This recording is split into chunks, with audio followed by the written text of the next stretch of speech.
May 19th, High Court of Karain. Accused lobby.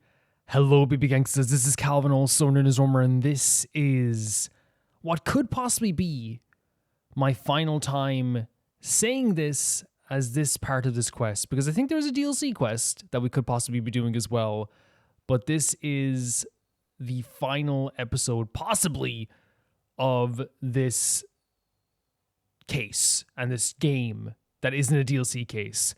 What a great intro I've done already. But the idea is like that I'm going to be playing this until we get to the end of this. This could be the last episode. Now, there's always a case with the Ace Attorney games that even though I feel like this is hurtling towards the end, even though I feel like this is coming to an end, there's always a case where this can go into chapter 4. And if that's the case, I will put in an edit and take back what I said this is the final episode, because I'm not going to be doing like 2 chapters in one episode. That's insane. It would take so long for me. It would take so long. But we'll see how it goes. Let's go.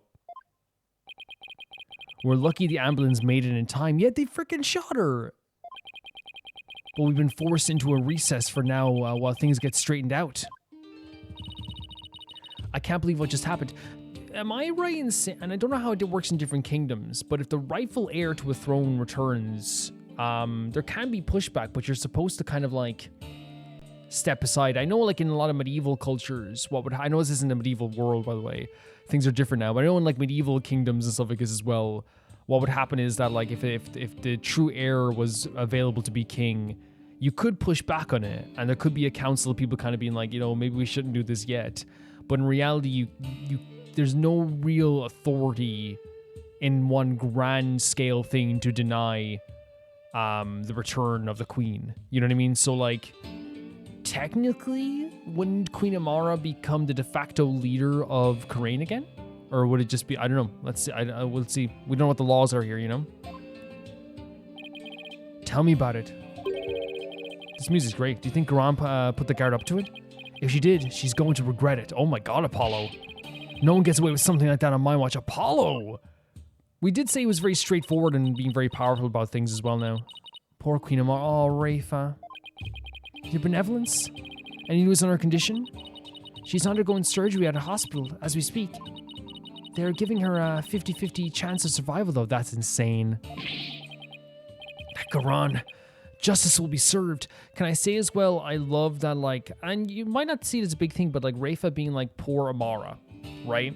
It's a big deal for me because I think in previous episodes, if something like this happened and it was like something that seemed like it was ordered by the queen, you might find Rayfa being like, it must have been for the good of the kingdom. You know what I mean? Like, that's just how she would have been. So her going straight to poor Queen Amara is actually very good.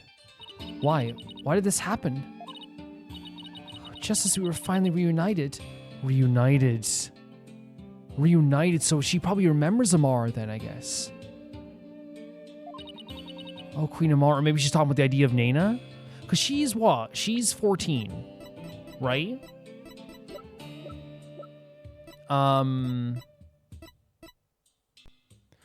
Is there a possibility that they were? No, there is still a possibility, right? Because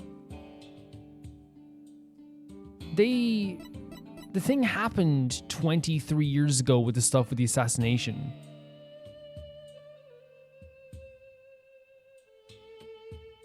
But would there be a possibility of her still meeting Rayfa at that point then? Because Rayfa's very young.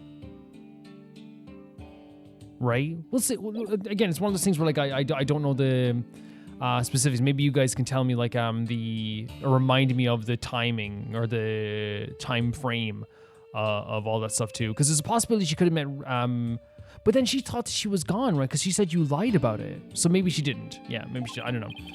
What was that about being reunited? Okay. Yes, he's picking up on that too.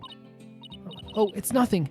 So she did meet her at some point. So I think we can take that as confirmation. Right. How are you, Hornhead? Oh my God, she's asking us how we are now. Dirk Somebody was your father in all the blood, in all but blood, after all. That's very thoughtful of her to ask, right? Thank you for your concern, your benevolence. It's very thoughtful, and again, it shows a growth in her too. But I'm fine. Right now, we still have a trial to see through. So that's what I'm going to stay focused on. Hornhead. You are sturdier than your stature lets on. That again is a very good compliment from Rayfa. Thank you. She's saying you're stronger than I thought. It is huge for Rayfa to say, how are you, right? Because again, she doesn't usually do that. Even if she wanted to, she never would do that. Just don't overdo it, okay, Apollo? I'll try my best not to overdo it, but honestly, like, I think this is going to be a trial of overdoing. I think we're going to have to overdo everything. You know?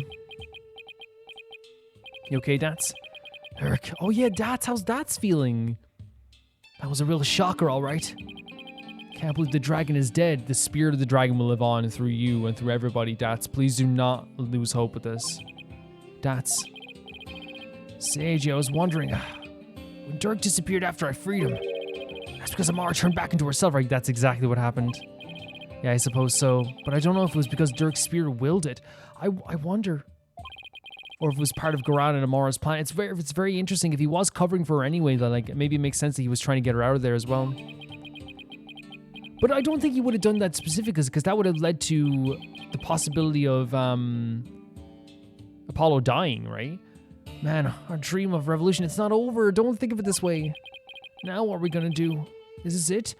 You have to keep the spirit of Dirk alive. That's what you have to do. Don't give up yet. There's a very good chance that Garan is the real culprit in all of this. And if you can prove her guilt in court, hey, you're right. That could be just the push we need. The dream lives on. Yes, it does. You know what that means, AJ? The fate of the revolution rests squarely on your shoulders. And here's the thing, that's a lot of pressure, but I don't think Dats would have it any other way. We've known Dats has been so proud of Apollo. And it makes me so warm and tingly to think about how he's always been so proud of the fact that Apollo went off and got a job as a lawyer. He loves it, you know? All a day's work. Who am I kidding? That's a ton of pressure. But this is what Dirk gave his life for, so I have to do this for him. It's a ton of pressure, but like I think, you know, Dirk putting his hand, because Apollo's always had the spirit of a defiant dragon. The Honorable Rebel Dirk Samedi. Honorable Rayfa. I would have loved to have spoken to while he had lived. Look at the growth of our new daughter. Come to the writing agency. Join us. Really? It's okay. Why not? The sides, the very confident look of Rayfa. I mean, he seemed like quite an interesting man. He is very interesting, honestly. Did she bump her head or something earlier? No, Apollo, we just saw a massive growth and a big moment for her multiple times in the case. What's happening here is she's opening up because she feels more comfortable to open up now. You know? And Apollo might not see it because he's still in the weeds of everything, but like she genuinely sees Apollo and Phoenix as like people to look up to and people that care about her and people to trust, and it's very beautiful. The trial is about to resume. The defense is to report to the court at once. Maybe you guys should put down the guns? Because what happened last time when someone had a gun? Already? Have to watch this happened? It's crazy. It is crazy. The first thing Garan do will respond to the last accusation. So you better stay on your toes, Apollo. I will, Mr. Wright. Ready or not, Garan, here comes justice. There's a lot to do. There's a lot to do. May 19th. High Court. Oh, how's Nahyuta holding up as well? Like, yeah, of Karain. Like, there's a lot of stuff happening here. Nahyuta's not there. Nahyuta's not there. Now then, let us resume today's proceedings. I hate her so much. I hate her so much. I despise her. Huh? Where is Nahyuta? I must offer my apologies. I never imagined the Royal Guardsman would do such a thing. Oh, yeah? Oh, yeah? What? He wasn't acting under your orders? I don't know about that, man. How dare you cast such suspicions upon Her Eminence? I'm going to cast a lot more suspicions on Her Eminence, Judge. I think, Judge, you were doing so well, and you just reverted so far back. It's quite alright, Your Majesty. Suspicion is only natural under such circumstances. But rest assured that he acted alone, for I knew nothing of his plans. Jesus Christ. I don't believe that for a second. Well, she writes the rules. She creates the rules in this kingdom. Whatever she says goes. Now then, Your Majesty, regarding the murder of my husband, Mr. Igna, I would like to offer a new possibility. A new possibility, you say? Indeed, for during the break, the real killer... Huh? What? Bailiff, called the witness to the stand. The real killer confessed? What she got up her sleeve this time? I have no freaking earthly clue. I have a really bad feeling about this. Of course, she's going to try and twist this whole case again.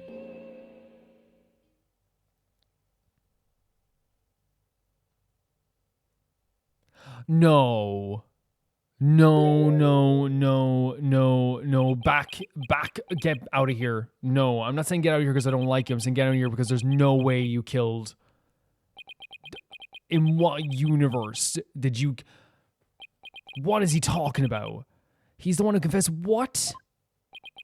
Nahyuta. Prosecutor Sammy, you're the real kid. No, he's Judge. He is not. He is not, Judge. He is not. I questioned him during the recess as I felt that Amara had been covering for someone. So was the finally confessed his crime to me. Nahyuta, you didn't really do it, did you? Nahyuta, come on now.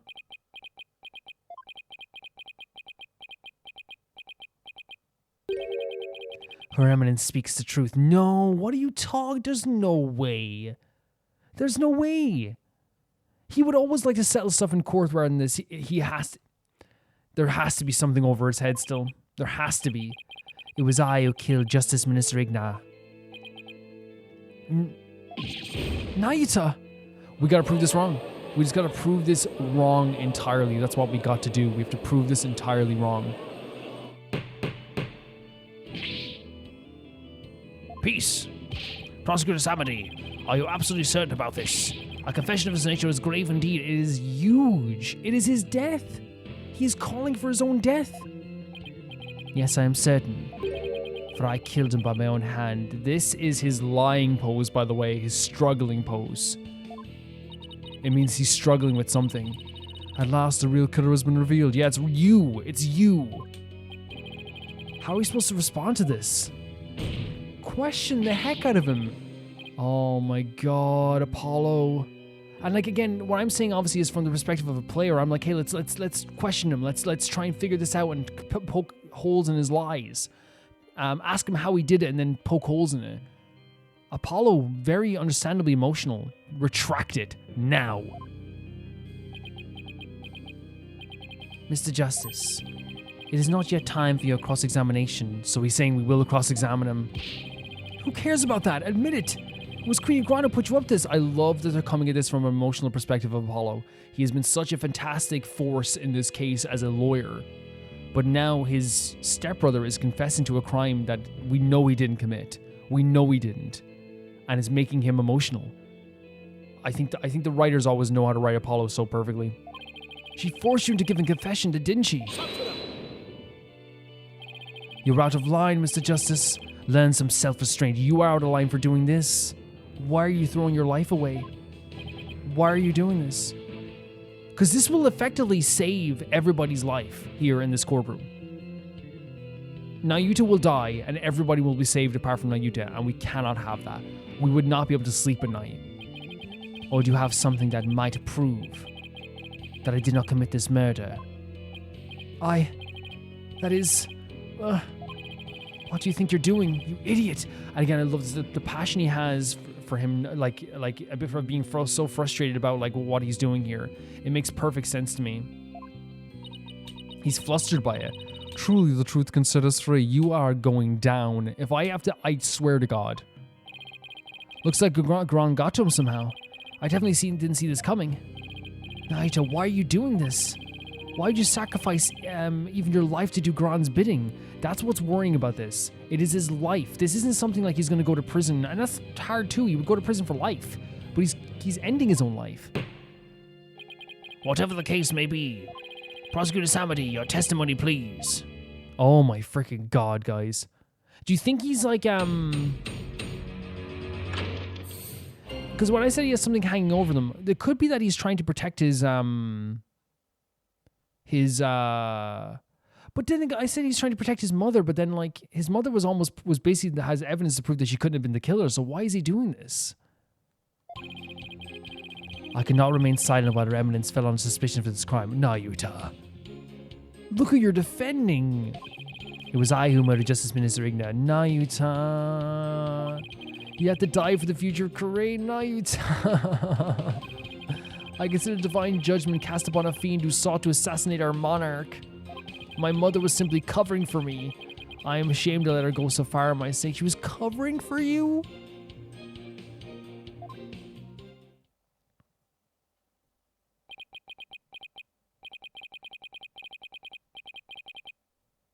You do understand what you're doing, right, Nahyuta? What the hell? You're sentencing yourself to death if you're found guilty. If that is the court's verdict, then so be it. Oh. So his mother was like... He says his mother was covering for him this whole time. That he was the one who did it. I must obey the law above all else. The law, Nahyuta, or the queen? Tell him exactly. What do you serve? The people, the law, or your queen? Objection! No objecting, let me talk. You can slam all the books you want. Doesn't make you right. Enough. This blather has nothing to do with the witness's testimony. Please, address any issues you may have during the cross-examination defense. Oh, I will. I'm going to blow his problematic testimony to smithereens. Love the passion. Because now we have the driving... amazing force that Apollo has been during this trial mixed with his emotions for Nahyuta and Nahyuta's actions here. It's actually very, very good. It's very good.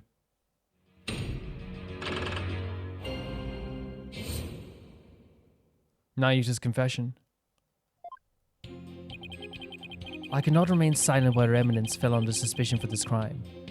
So, if we're going to pick out some to push and to press, and then, like, you know, as always, like, so I think... This one we could. This one I don't think we can press because then we know what like he could. It's not like a definitive statement. And again, this I believe you would think this way too. I want to talk about the idea of covering for me, and the second one first, and then we can go back to the other ones afterwards. I know people all say you should press all of them because they get the extra dialogue, but like I hope you guys understand that the way I like to play these games is like. I like to play very very naturally, where it's like, oh, this catches my eye of what I would press and what I would talk about, and then we can go back and push other things if you need to. So let's just press this right away. Even though it's very vague in a way, but it's not vague. It's a definitive statement. Let's be honest here. I killed him. It's not too late. You can still retract your confession before the verdict is rendered. There is no retracting the truth. Oh God. One either tells it or does not tell it. It is that simple. Why do you always have to be so stubborn, Nahyuta? I hate how you never listen to reason once you get like this. I think we'll need some evidence before we can get to him to retract his confession. Either that or we'll have to force a retraction out by appealing to what's in his heart. It's not going to be easier either way, 100%. Prosecutor somebody, what is the motive for your crime? I had a reason to have to kill Mr. Igna. Yeah, the motive I think is... The reason why I don't want to press the motive right now is because I really feel like he can answer back to this really easily. He can just be like, yeah, like, because throughout the whole game, he's always been talking about, like, Karain and judgment cast upon a fiend. This is what he's been talking about this whole time. But this here about his mother covering for him, I want to press this. So you killed Minister Igna, and Queen Amara staged the crime? Is that how it went? Precisely. My mother is as clever as she is kind. She sought to conceal my crime by taking all the guilt upon herself. Yet another lie. I need to poke a hole in his testimony, but how? Nahyuta, could it be you? Wait, yeah. Was he shocked? If I'm thinking back at the moment when it was revealed that it was Amara, he was surprised too, wasn't he? You didn't realize that Nana was actually Queen Amara, your own mother? That is not as strange as you might think. Much time has passed since we last met, after all. Right, 23 years ago, was it? 23 years. When Dirk saved her after the supposed assassination attempt? No, Mr. Justice. 15 years ago, Dirk ran away with her. Which that lead... Yes, because remember Rayfa was saying reunited. She's 14. Well, she's 14. But if all it would take for her to like, but then how would she get in contact with Rayfa then?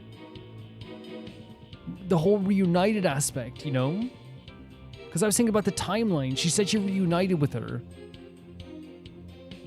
That would mean that like she would have to be around her, like for a year. But then how would she get? But that's what I'm saying. How would she be able to get into contact with her daughter in that space and time?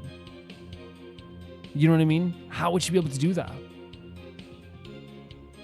But there's a reason why they're saying 15 years, and there's a reason why Rayfa said reunited and she's 14, which is very close to 15. Right? There's a reason. That's all I'm saying. Huh? That's weird. Are you sure about that? I remember it clearly. He was around 10 years old at the time. So he was 10 at the time, which makes sense because we know his age. This is falling into place now as well here. Rayfa had contact with Amara at some point then. And he was abducted. I know he was even talking about this earlier because I was like, wait, how did she reunite with him if like he abducted her 23 years ago, but it was actually 15 years ago? Yeah, that makes perfect sense to what we were thinking earlier then. Not perfect sense, but you know what I mean. Now to please add the... Oh, let's go. Okay. So I was reunited with my mother, Queen Amara, 15 years ago when Dirk abducted her. So do we have to present something on this?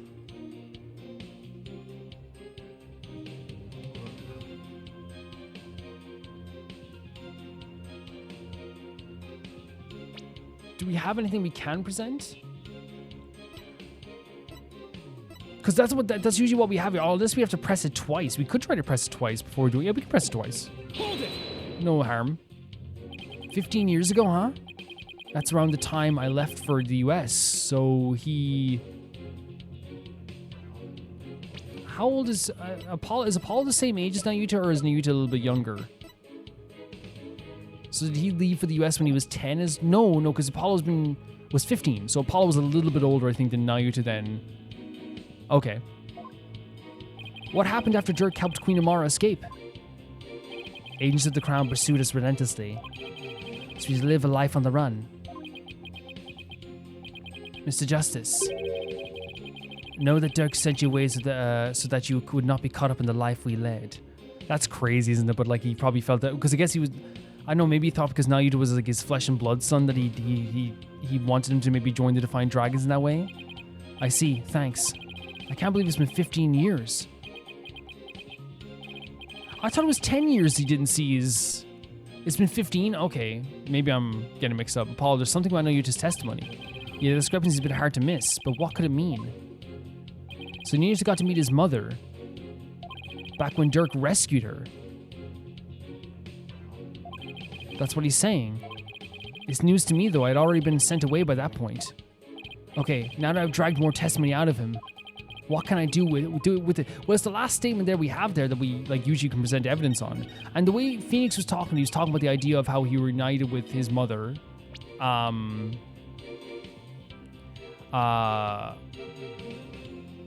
He got to meet his mother back when Dirk rescued her, which would have been 15 years ago. Right? Which means he would have been 10 years old when he met his mother. Again, they're making it a point to say like the ages and all this stuff and what age they would be and all this stuff. So there's something about this one statement that we can present something on that is a discrepancy. Because he reunited 15 years ago when he was 10 with his mother. Right?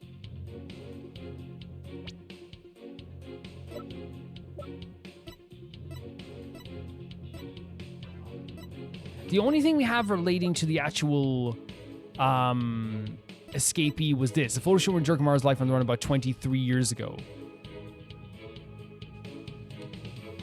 But then, yeah, this would be impossible then. This would be incredibly impossible. It's not 23 years ago. Because here's the thing, like if that's supposed to be Nahyuta as a baby, right? And that's what we were trying to think, is that Nahyuta as a baby, right? This would be impossible. This photo would have to be 15 years ago then, right?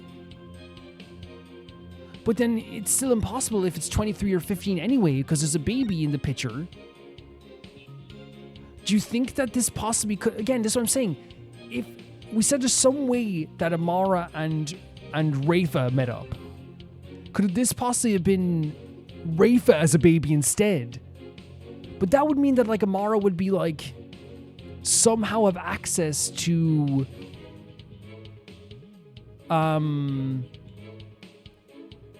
to be able to be friendly enough to be able to hold Rayfa, right? Because if this is 15 years ago, and this is like a little bit after the runaway thing then, and the runaway happened 15 years ago, it would make sense that the baby would be Rayfa, right? And that's what the reuniting means. So we can try and present this and say, like, hey, like, try to change the meaning of this photo maybe? Because it would make sense that he couldn't have... This photo doesn't make sense then, I guess? Is that what we're saying? Do you get what I'm saying? The photo doesn't make sense. Because there's no way he could have been a baby. So this is not him in the photo. Right? Is that what we're going to try? Because I think we can get... I think through this we can get some answers about Rayfa. We can get some answers about Samadi. About Nahyuta. And also we can clear about discrepancy in this photo saying it was 23 years ago, because it would be impossible for it to be 23 years ago, and then for have that be Nahyuta, or have that be wait, it's not... I get... No, because then Nahyuta would have been a... No, Nahyuta's 20... How old is Nahyuta? Sorry. Can we not check the court record just normally to check ages again? If he's 24, then it's possibly he could have been a baby. It's 25 though, right? Then it's possibly he could have been a baby, technically, right, being held in his mother's arms like 23 years ago, technically, but he would have been 2. And even then it wouldn't make sense. Yeah, I think we present the photo because the photo just makes less sense now because of the statement, right? To me, anyway, it does. To me, it will reveal stuff about the Rayfa thing and about Nahyuta, I think. Objection! Yeah, 100%. 100%. You're saying that it's the only thing about the runaway as well, by the way. You're saying that Dirk made off with Queen Amara 15 years ago? But that's strange, because I heard something very different from Dirk. He said they ran off together 23 years ago. That is impossible. I know for a fact it was 15 years ago. Well, I have evidence of the contradiction. So wait, we're saying the picture actually is 23 years ago? I thought we were going to say that maybe there was a discrepancy and like it was... I don't know. We'll see. We'll see. How do you explain this photo? This happens to me all the time where I will pick the right evidence, but for the wrong reason. Dirk said it was taken 23 years ago. He said that? He did, but if we take what you just said as fact, then there's something in this photo that doesn't make sense.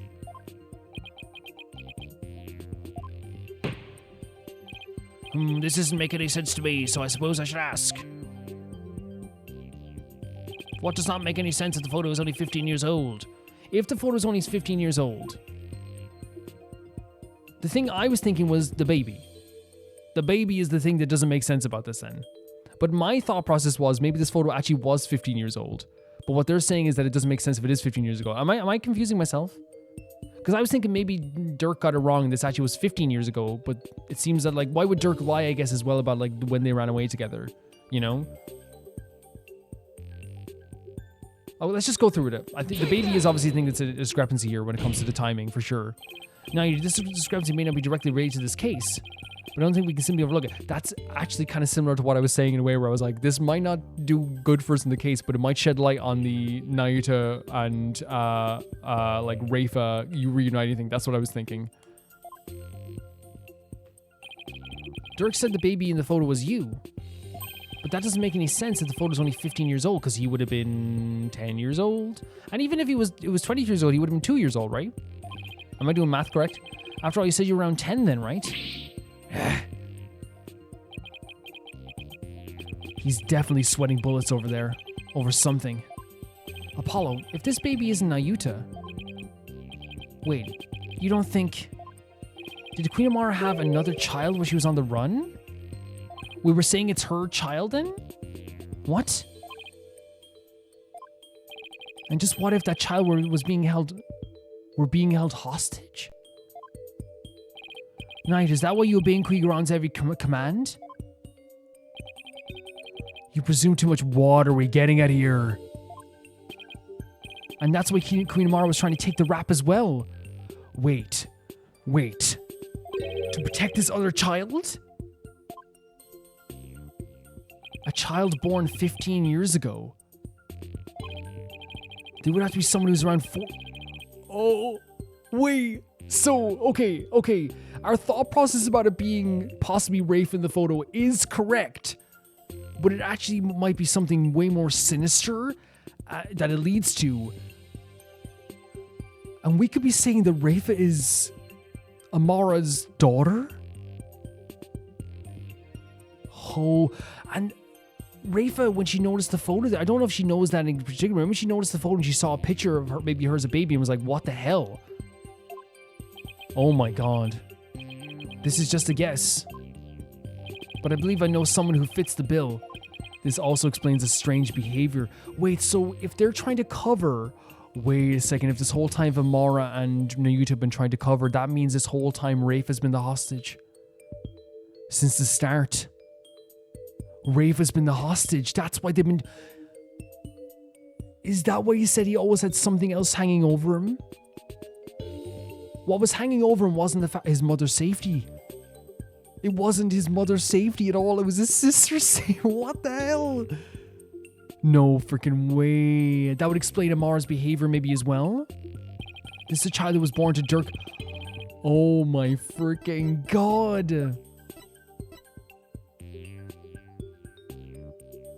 Which I'm sorry, but like the hair color makes perfect sense.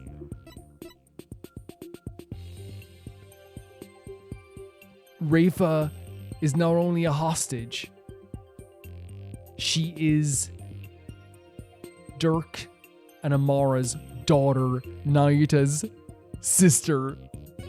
Holy freaking hell. All those strange statements she kept making.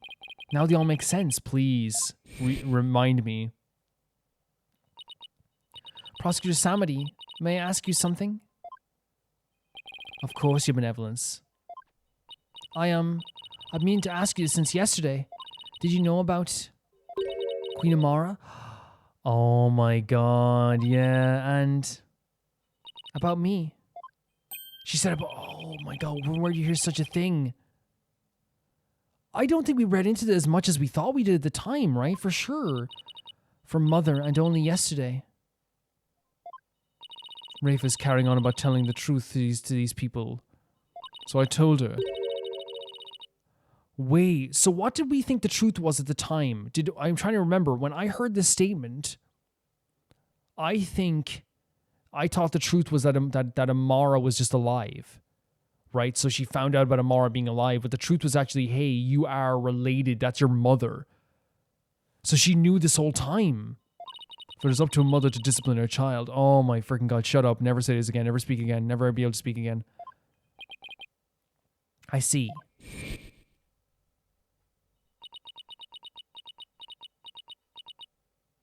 I cannot accept this. Oh, and then she went so hard for defending Amara. Remember, would not have killed my father.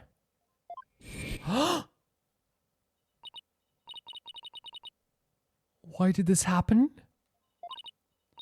Just as we were finally reunited. Oh my freaking god, guys. Queen Amara. This is huge. Now I see Nahyuta why you do what you're told. Rayfa has been a hostage her whole freaking life. She's been a hostage.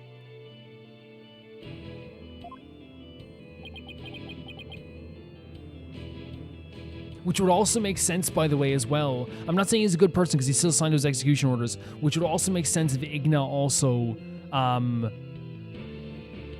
cared about Rayfa. It could be a part of why he was trying to overthrow stuff as well. When you think about it. Because we know he did care about Rayfa. We know he did love Rayfa. Even if I want to make this clear, even if I think that the way they raised her was wrong. It was completely wrong. I want to make that perfectly clear. I still think there was an element there as well that maybe like he also had that hanging over him too. The other child born to Dirk and Queen Amara was... Hold it? Nahyuta, what are you doing? I believe I know what you're about to say. He also said here, Mr. Justice. But I cannot allow you to name an innocent soul as the child of a terrible sinners. Nahyuta, that's not what you're saying. He's still trying to protect her. He's still trying to protect her. I thought you might try to stop me. After all, simply revealing this information endangers who you've been trying to protect, yeah? I think you should make it clear what I'm talking about. Wait, what? This is the chink in your armor, the reason why you fear for your sibling's reputation? What? The reason he fears for... What are you I have no idea.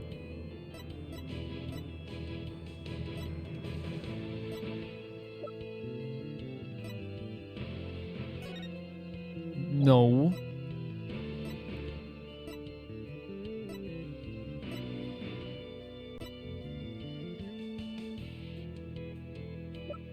What do you mean? What's the...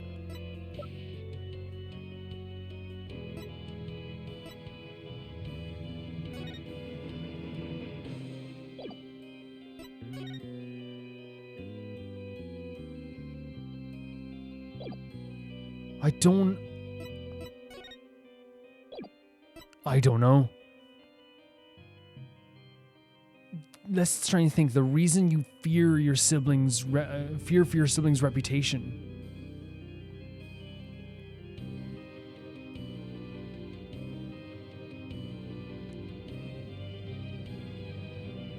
I have no idea.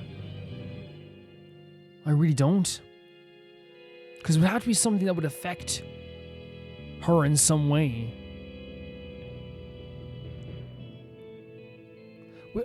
Yeah, we usually do process of elimination, guys, but I don't think it would help because I can go no.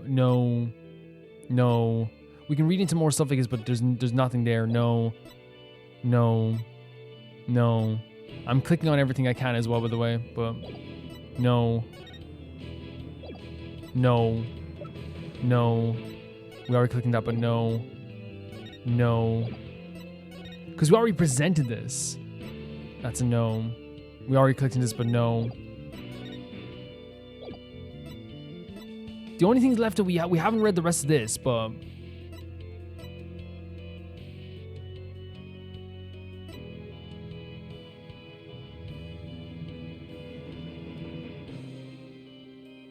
The idea of the sins of the father are visited upon his children is deeply rooted in the minds of Kurani's. Is that it? Oh, because he even said this just there now. He literally just said this. She would be in the line of fire. If she becomes... if she's revealed to be related to Dirk, she then her reputation tanks. Is that it? Yeah, I think that's it. And that is... It's so interesting they bring that stuff back up as well, by the way, because I remember hearing about that, but I just slipped my mind for a bit there as well. A file full of information Dirk collected on what happened 23 years ago. A particular note now is what's written on here. Yeah, there it is. As the son of terrorist Dirk, Nahyuta was expelled from the royal family. The sins of the father are visited upon his children. This deeply held idea is where you were expelled from the royal family. Is why you were expelled from the royal family. Which means it wouldn't bode well for your sibling either. He knows she would be no longer protected. If she were revealed to be Dirk's daughter, this is so crazy, but it makes so much sense. You became a prosecutor, bring down... No way. But at some point you came to stir the very... Yeah, that makes sense. Because that's a lot of lines of what Dad said. He had hope for Nahyuta. But then he became under the thumb of the regime, which means that, again, we all thought it was because of his mother, but now his mother was seen to be safe. It then makes total sense that there's something else that's keeping him here in this position.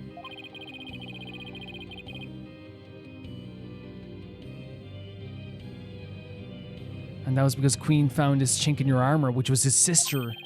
That's how she came to use your sister against you. This whole time, Rayfa has been his sister. This whole time, and she's been a hostage this whole time. Rayfa. Have you been keeping this secret all this time? Oh, the poor gal as well. This is huge for her too. Have you been trying to protect me?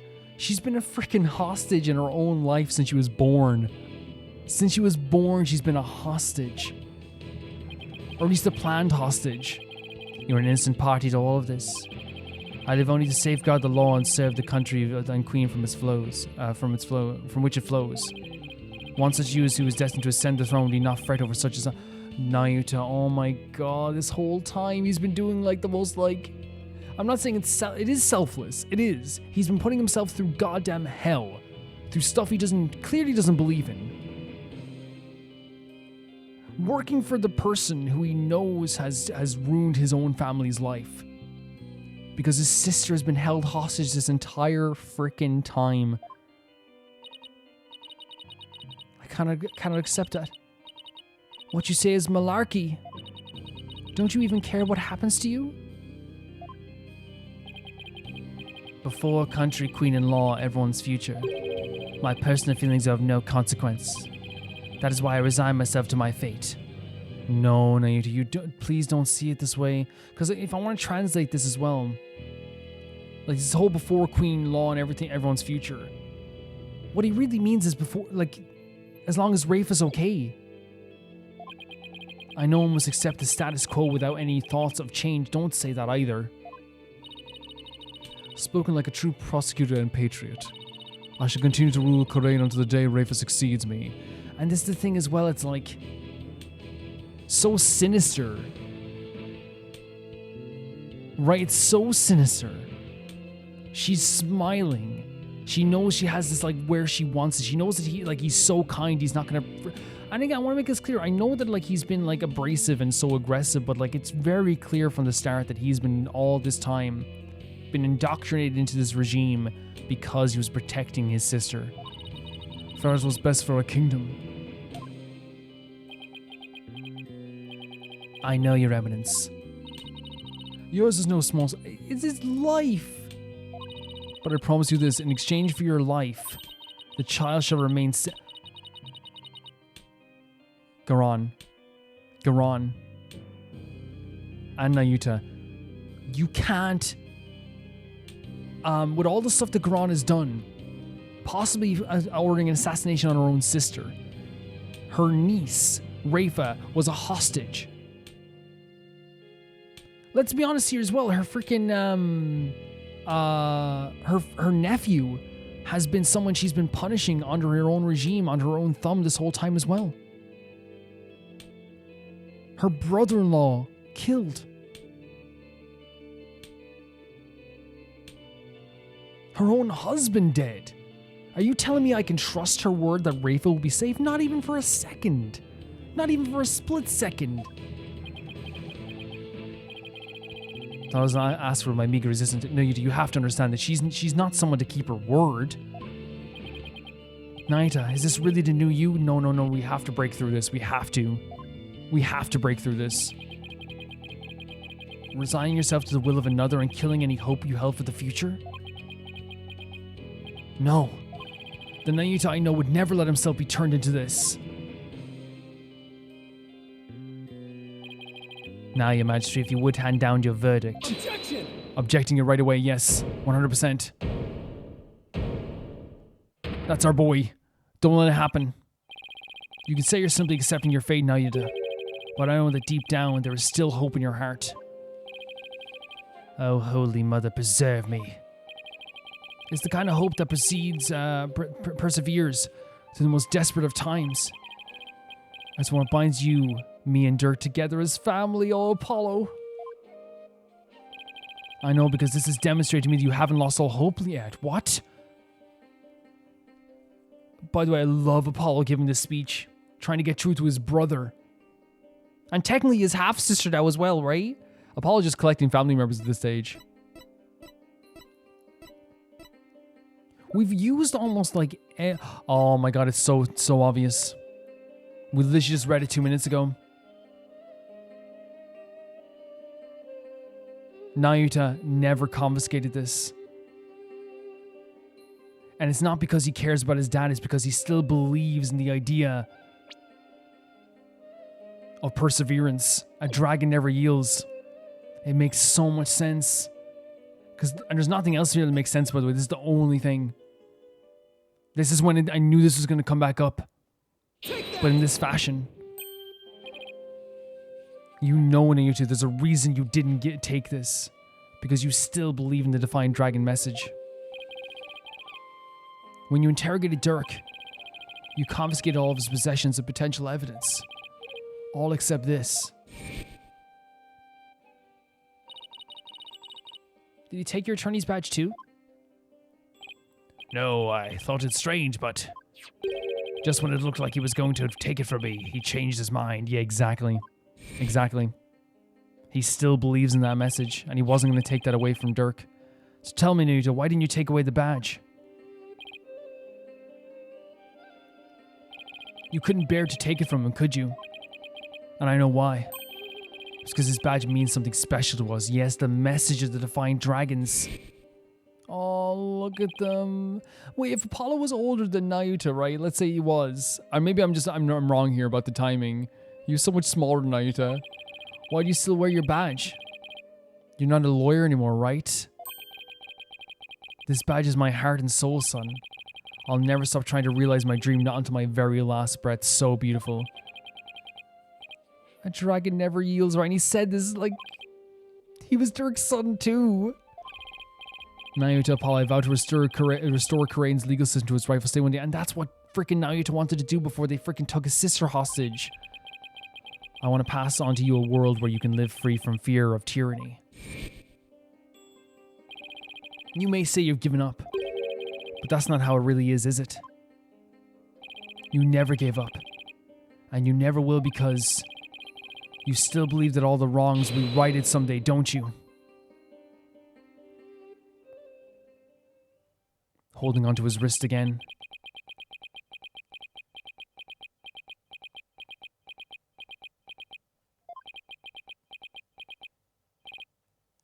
Just a humph? You are very perceptive, Mr. Justice. Are we getting through the Nahyuta? This is going to be huge. I may very well be as you say. Why did I not confiscate this badge? Even if I did not know. Until now. So he did it because there was some force inside of him not wanting to do it, but now he realizes. He's saying you may be right. Perhaps. Oh.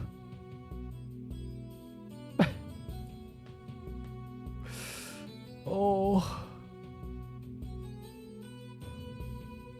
That hit so hard, so quickly. I was waiting for him to save me. All the times he saved us, and he saved Apollo again, and he's his son too. You know, I was waiting for him to save me. Jesus Christ, this game.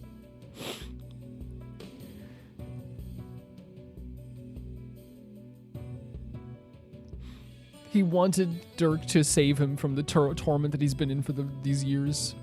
He gave him back the badge because he said, I know my dad can save me.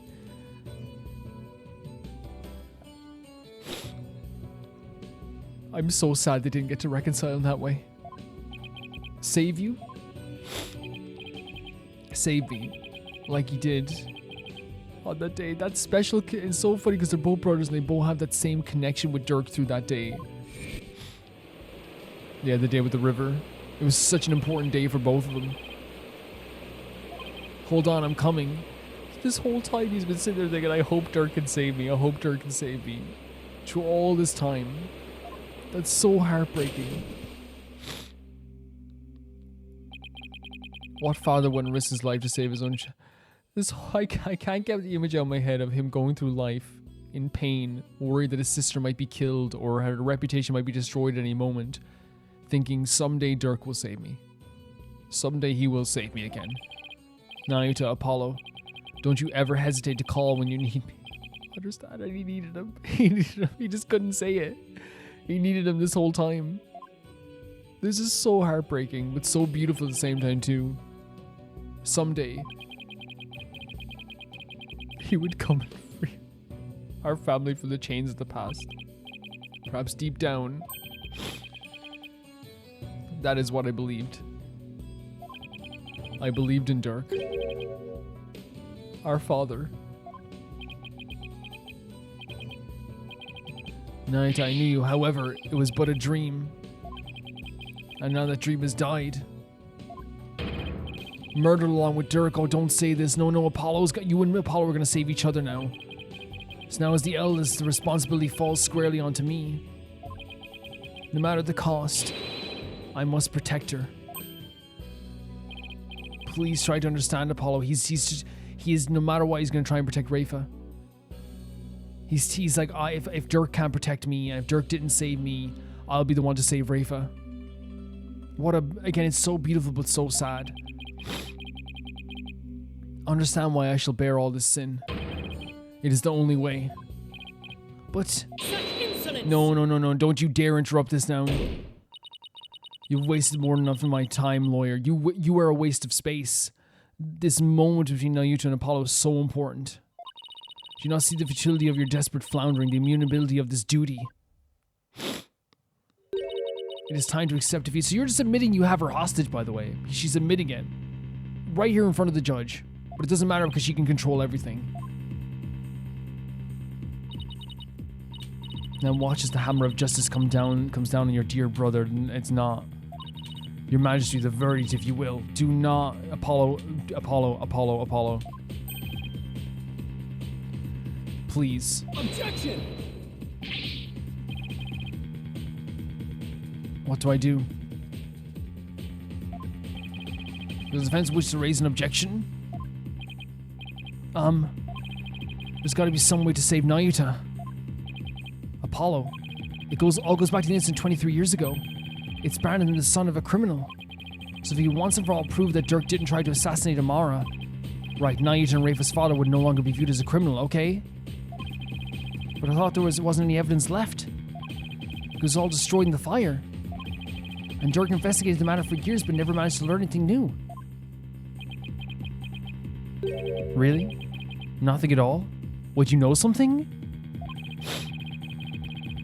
Could an exceptional lawyer like Dirk try that long and really uncover that doesn't make sense? He had over 2 decades, Apollo. Huh? He's right, I doubt Dirk would have gone to this grave without discovering something new. He must have secretly planted some of the toppled ground with somewhere. What? What do you mean? Got it. Whenever they say this, I'm like, usually we look into it or we are able to find it, but like, it's always so scary.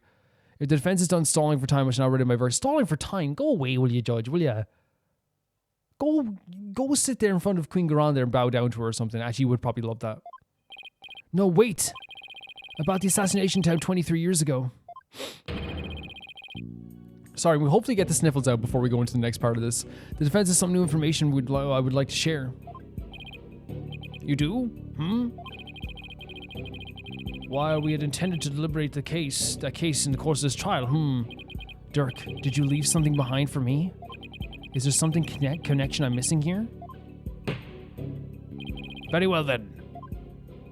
What is the source of your new information about the case from 23 years ago? What are you talking about? What are you talking about?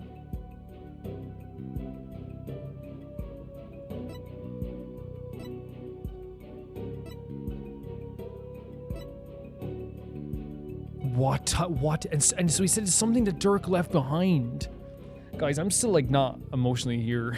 Well, I'm here, but like I'm emotionally like tumultuous right now.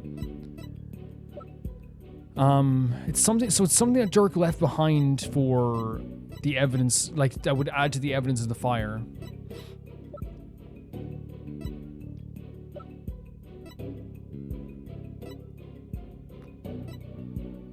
Didn't Apollo's dad died in the fire, didn't he? He did. Apollo's dad died in the fire. And not only that, but Dirk literally gave us this photo. But what evidence does this give us, though? He did leave this behind.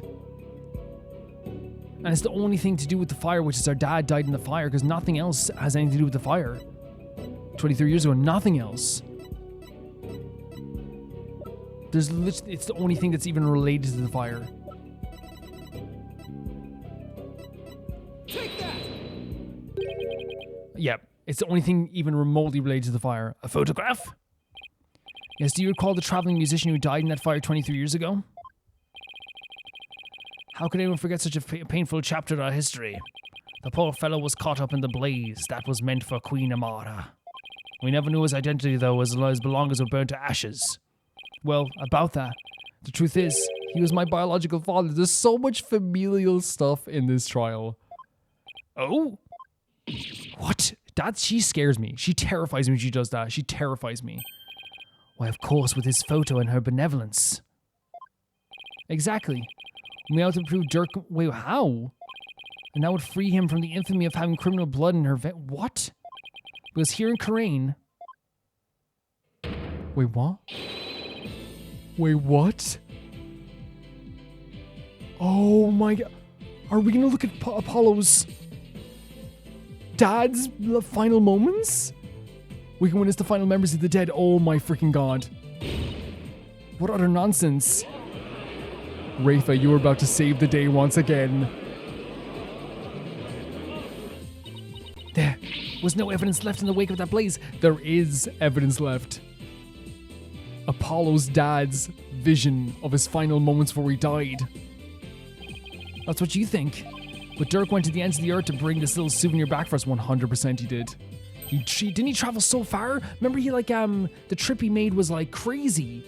Remember? It was like a crazy trip. I remember it took him like forever to find it. Yep, and boys, the best piece of evidence ever. He knew that with it, we'd finally be able to conclusively settle the matter here in court. And save his children. All of his children. All of his, like... You imagine your defense request that we hold the divination seance for this new victim. When he said it for his children, Apollo, Nahyuta, Rayfa, all of his children, he left this behind to save his children. Oh my god. There's no objection here. There's no objection. What a waste of time. What do you mean a waste of time? This is what the trial's about. If there's a victim in the fire, we have to do the seance. The events of 23 years past have already been deliberated at length. Yeah, by a corrupt regime. Objection! But wasn't Dirk on trial for an incident as well today? Exactly, Apollo. Oh my god, I love you so much. I love you so much. I love you so much. So when we doing our jobs, we fail to look at this new lead, would we? Do you guys get what I'm saying? That Apollo is so forceful in this trial in a very confident way. It's amazing. As the presiding judge, I will now share my thoughts on the matter. The attempted assassination of Queen Amar in this case, we can ill afford to leave open. And I believe that the final memories of the victim will prove very important. Let's go, Judge. The judge is actually doing his job. It's crazy. What a day. Therefore, it is the opinion of this court that we should conduct another divination seance. Oh my god. Why I thought it was the last time we'd see that seance. But this time, you know what's cool? Not only is Rayfa not doing it for her own dad, right? She's doing it fully for somebody else. And she's going to be able to do her last seance, probably in this game. Let's be honest here.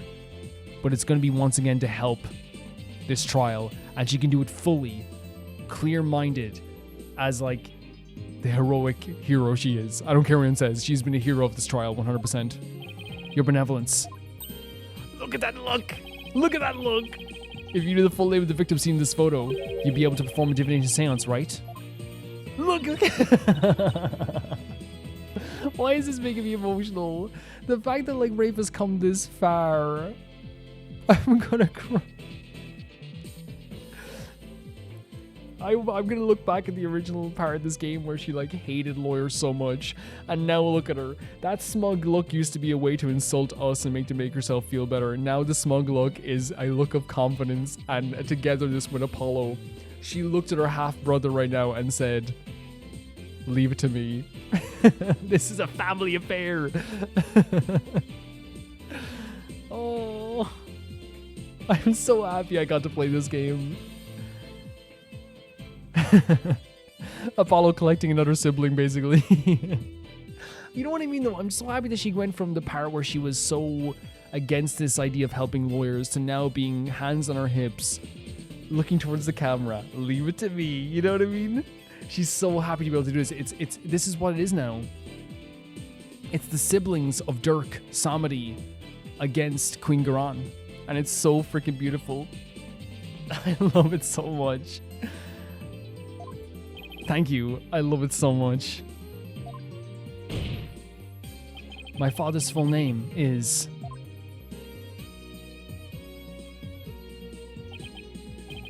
Jove Justice. All right. Rayfa, just let's go. Holy Mother.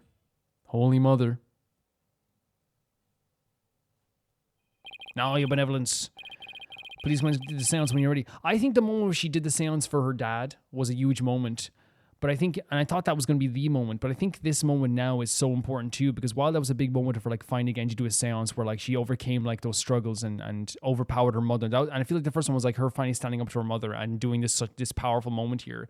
This is her at her most confident getting to do this. And I love her getting to see that. This is her at her most confident. She knows she can do this.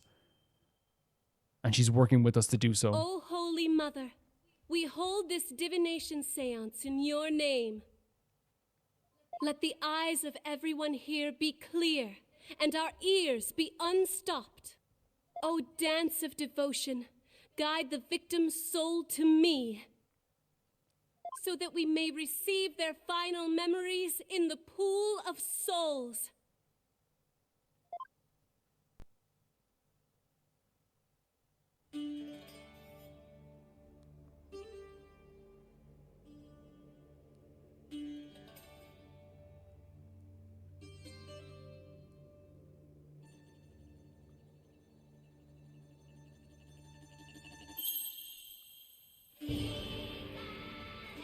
So powerful always. And I guess one of those things, like, I know you can like skip these, I think, but like, as I always say, I think it sets the tone for what's about to happen. It's a very big undertaking, right? 100%. And now, as I said, the last time was her standing up to her mother. I feel like this is her at her most confident. This is her just doing her job, you know? This is like, I know what to do now. Man, this whole time she was the daughter of the true queen. Not only is she like... Because you know what's so crazy? For a second there, she became an invalid princess. And then she became a valid princess all over again. You know what I mean? It's like in the space of 2 seconds, it was like, oh, she's no longer the princess, technically. And it's like, oh no, she's very much a princess, you know? By blood.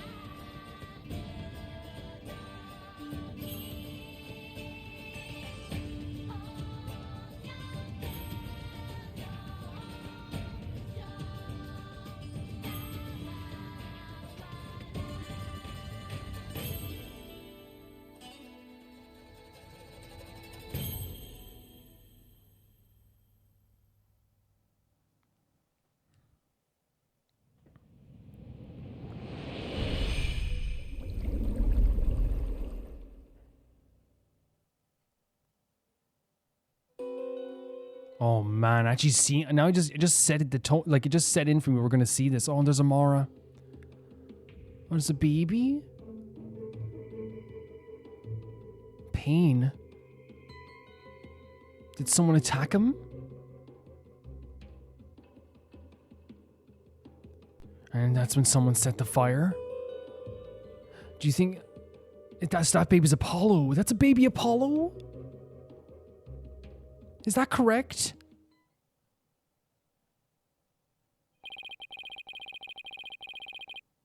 The spirit of the victim has granted us this window into this final moments. Oh my god, like... Because while Rayfa was doing her dance devotion, it didn't really set into the idea that like, we're about to see this, you know? We're really about to see this. They feel the divination seance was a success. So those were my father's final moments. That baby we must have saw was you, Apollo. I will now decipher the experience of the deceased. Are you ready, Hornhead? I love the nickname now. Yes, please proceed. Because now it's sibling stuff, you know?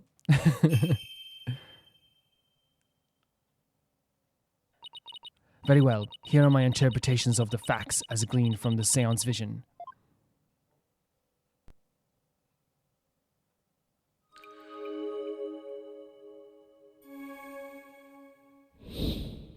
Rayfa's insight. Someone attempted to assassinate Queen Amara by setting her residence ablaze. Hornhead's father happened to stop by and was knocked out by the assassin. Dirk's fingerprints were discovered on the lighter found at the scene of the crime. Okay. That is how he was determined to be the assassin. Hornhead's father tried to save his son, but he sadly perished in the attempt, so he tried to save Apollo. Yeah, so it was baby Apollo. Okay. That is everything the deceased experienced in his final moments.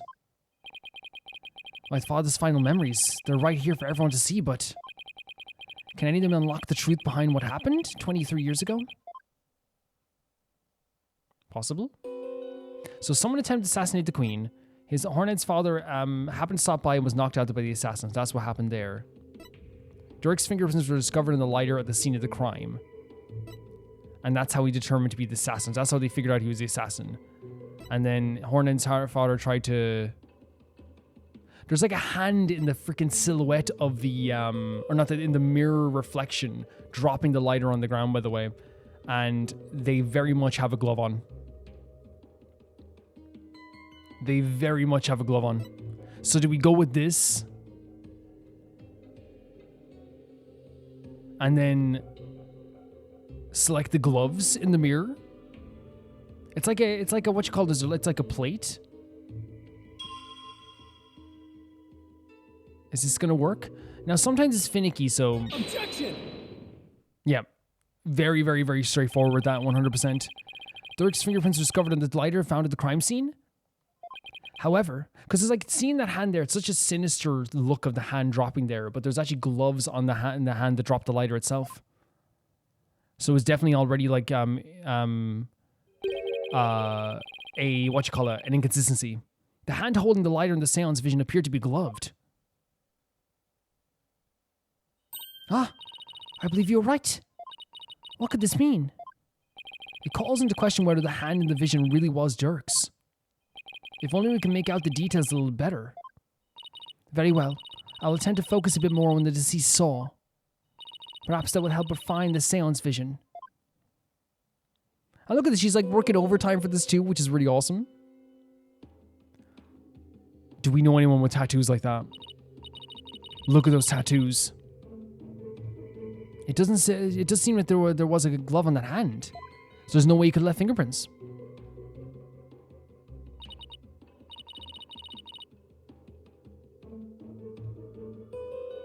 What significance could it have? It means that he didn't have the actual evidence of him with his fingerprints on him. It means that Dirk's fingerprints got on the lighter at some other time. Somebody could have even put them there after the fire. Oh, of course she objects right away. Of course she's going right into it. All you have is pure speculation, while the facts remain that they are his fingerprints. Therefore, it stands to reason that Dirk was the one who used the lighter. Objection! Right back at her, 100% Apollo. It just means I have to prove that the figure in the vision is someone else, using the information in my father's final memories. Either way, it seems that I must revise my insights.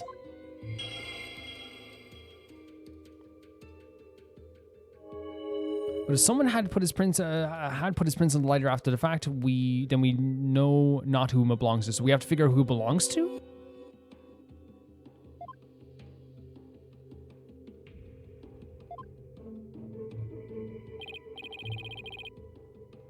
Okay, she's updated her insights. Time to go over them and see if there are any new inconsistencies to be found. So the new statement is...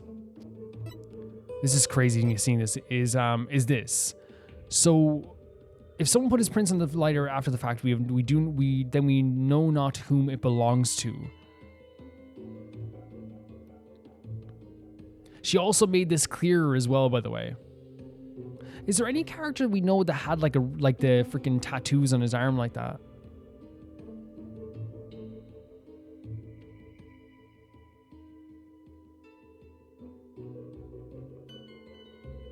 Is there any? We can't see like sorry, not what I want to do here. We can't look at the character menus. And this is presenting this time. Because my first thought was, like, we can never see, like, say, the likes of, like, Igna's arms. Right? At all.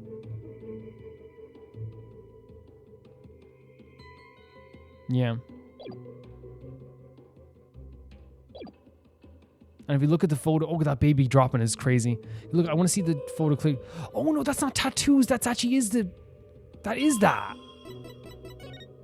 I thought it was like a bare arm. I thought it was like some thick arm. That is that. So we have to wait for it to go back into frame again, I guess. So whereabouts, like here?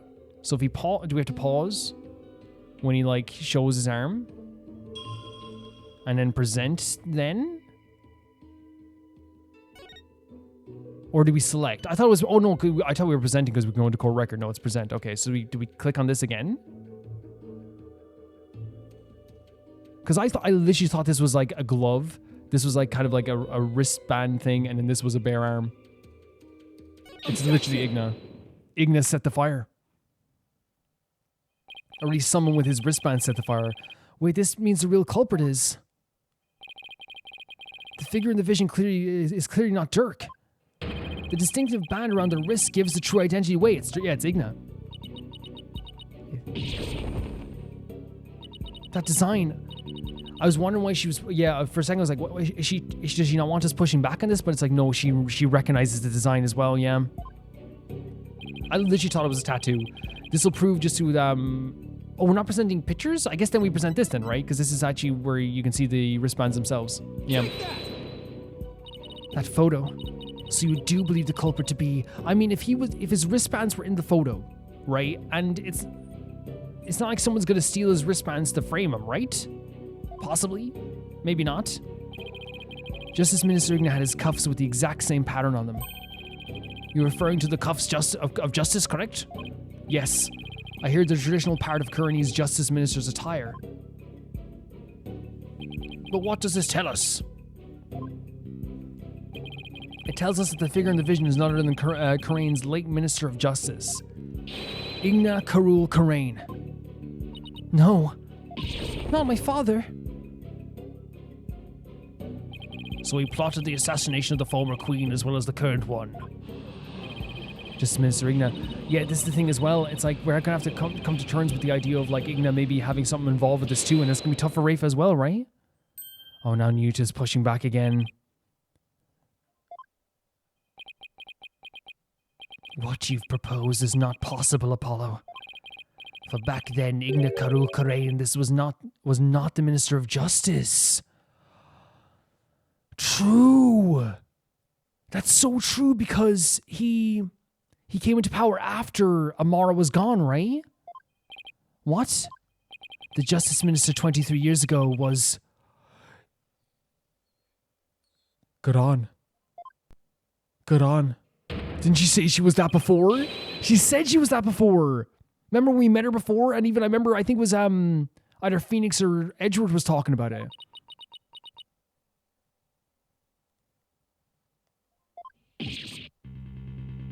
Oh, right. She serves them. Yes, they said this before. And I thought, again, it's one of those things where, like, it makes sense. Igna wouldn't have become the Minister of Justice until after Amara was gone. Amara's not going to appoint him Minister of Justice. You know what I mean? I guess she also prosecuted the assassination attempt 23 years ago as one. So then, the figure in this vision is actually... Your Eminence, it's you, isn't it? So she said... Well, again, by the way, I always thought she had something, she was involved in it. So now with like finding out she was directly doing it, it's crazy, but at the same time too, it's not that crazy. You know what I mean? It's one of those situations where it's like, yeah, that's mad, but also, is it really that mad? Is it really that like, whoa, you know? This is madness. Why would Her Eminence do such a thing? Because it's her own coup in a way. She wanted to usurp the throne for her sister Amara. That's why she tried to assassinate her.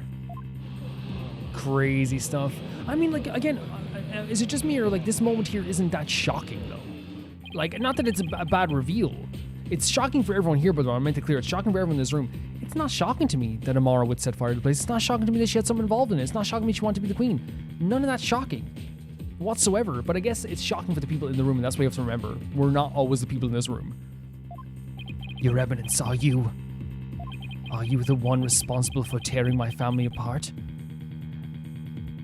Again, that's what I'm saying. For these characters, it's like, what the hell? For us, and you, would you guys agree? Could you vouch for me on this? It's not shocking to me at all. Not even a little bit. Was it you who killed my father? Well, Your Eminence, I'm asking you a question. Such insolence!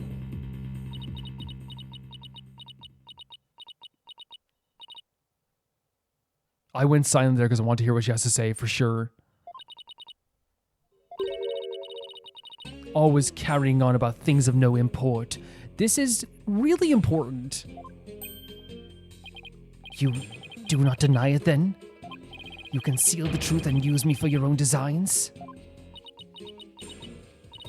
Oh, Nahyuta, spare me your feeble-minded line of questioning.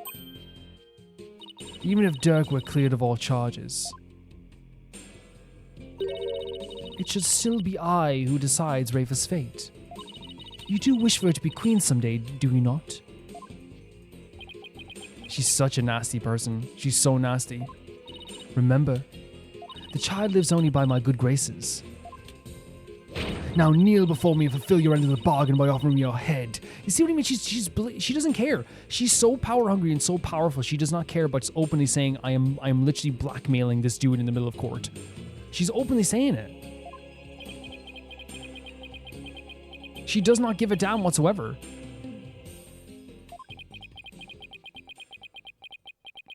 Nahyuta, Your Eminence, I'm done heeding your commands. Oh my freaking god. The relief that came over my body. The relief. Because it feels like we've set free, not fully, we still have to get through this court case, but see, it feels like emotionally we've helped to set free Rayfa and Nahyuta, which is what we wanted to do. Nahyuta. Even as you used my sister against me, I still believed you. So he still had, that's what's so interesting about the Amara and the Nahyuta thing, they still had belief in Garan that they were telling the truth about some stuff. That's what's so interesting about these characters, is that's the power Garan has had in this world. She had a grip on all of them. I believe that protecting your secrets was in the best interest of this kingdom. It's so crazy to me. Because from the outside perspective, it's very easy for us to say, like, yeah, it's obvious. But you've been deceiving me all the while. Nahyuta. Nahyuta, you dare defy me? Your Eminence, I can turn the other cheek no more. Therefore, I hereby retract my confession in the murder of Justice Minister that. Yes, Nahyuta. Oh my freaking god, this is what we want. The clear mind of all these characters. They've had the grip on them for so long, and now you're just fighting back. I love this game so much. I love the way this makes me feel. Retract, you say? It's so good. Dirk, the final piece of evidence you left behind. He saved Nahyuta. He was waiting for Dirk to save him, and that piece of evidence did save him.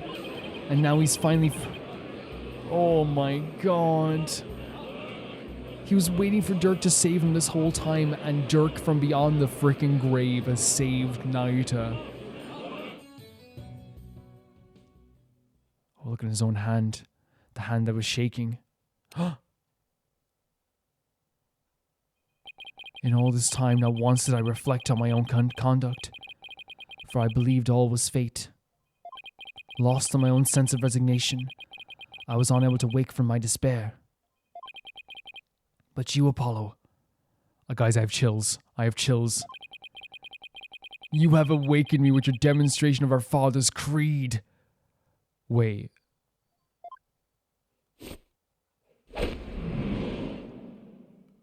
What's on that hand? Yes. A Yes. dragon never yields. Oh my god. Guys, I am so euphoric right now. Oh my god, I almost had the instinct to throw my controller with joy. The first YouTuber to throw a controller off a wall with joy. Oh my god. I could not be freaking happier to see this image. Because I was like, why is he taking it off? It seems like it's important to Corain. That's what he's doing. He's like, I'm no longer following this religion. No, he was taking off to show the hand. Guys, I am like seizing like up. I have chills on my body is like tensing. This is so amazing. Look at this man. He's finally done it. I will carry on Dirk's legacy and fulfill his dream. Yes, Nahyuta. We finally have Nahyuta on our side, guys. Are you kidding me? I need to harness the feeling I have right now. Forever. Because I feel like I could run 20 miles in 2 seconds right now. I need to harness this forever. I'm so happy for you. Hear me, Grant. I will cast you down for your bloody throne. Long live the revolution! Guys, I'm gonna go crazy. I'm gonna go crazy. Nahyuta on the side of the revolution again.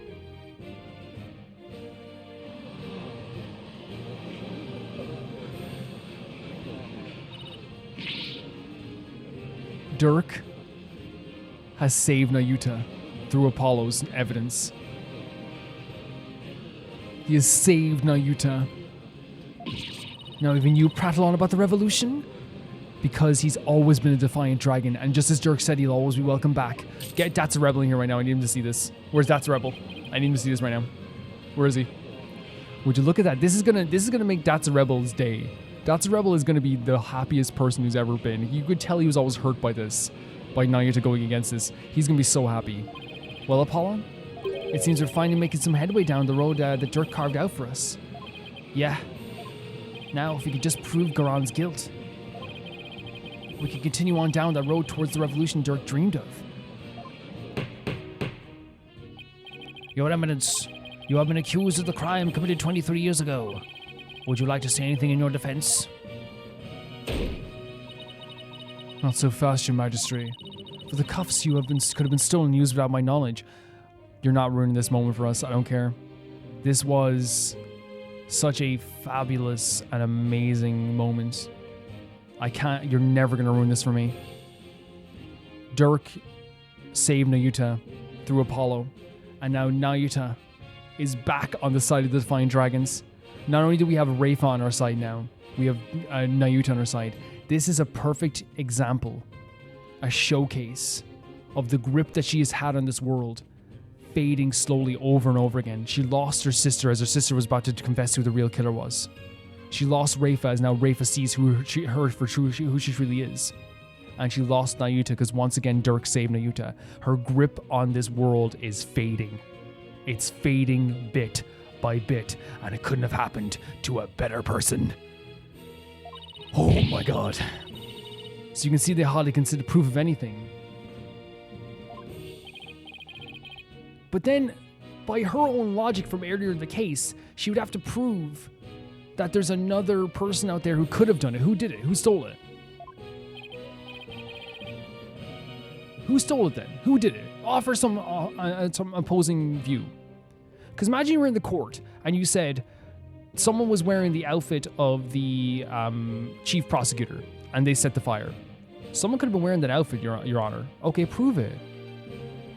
Someone matching your description killed that person and you were there on that day and all this stuff. Yeah, okay, but it could have been someone else. What? Come on. Well, lawyer, is there any other evidence you would have me refute? He goes, you smell, he says. Unfortunately, this photo was the last piece of evidence Dirk left for me. So as far as evidence goes, I've got nothing else regarding the case from the past. However, now the prosecutor Samadi has been retracted his confession, we'll have to redeliberate his current case from scratch. Let's go. Yes, the defense speaks the truth. Oh my god, look at the symbol on his hand. Even as clear who the guilty party is. Oh my god. Do you realize why this makes me so happy? All of Dirk's children are trying to bring down Garan. It's so amazing. It's so amazing. Queen Garan. The defense accuses you of murder of the Justice Minister Igna Karul Karain. Tell her. Not surprising here. But do you have any evidence, defense? Evidence, evidence. Put her away. Evidence will prove Garan was the killer. There's still one more avenue for us to explore. Oh my god, we're working with Nahyuta. We're working with Nahyuta. We have his efficiency on our side now. There is. Minister Igna's final memories. In them, Minister Igna's killer poses Dirk. Therefore, one must ask, how did the killer dispose of the disguise?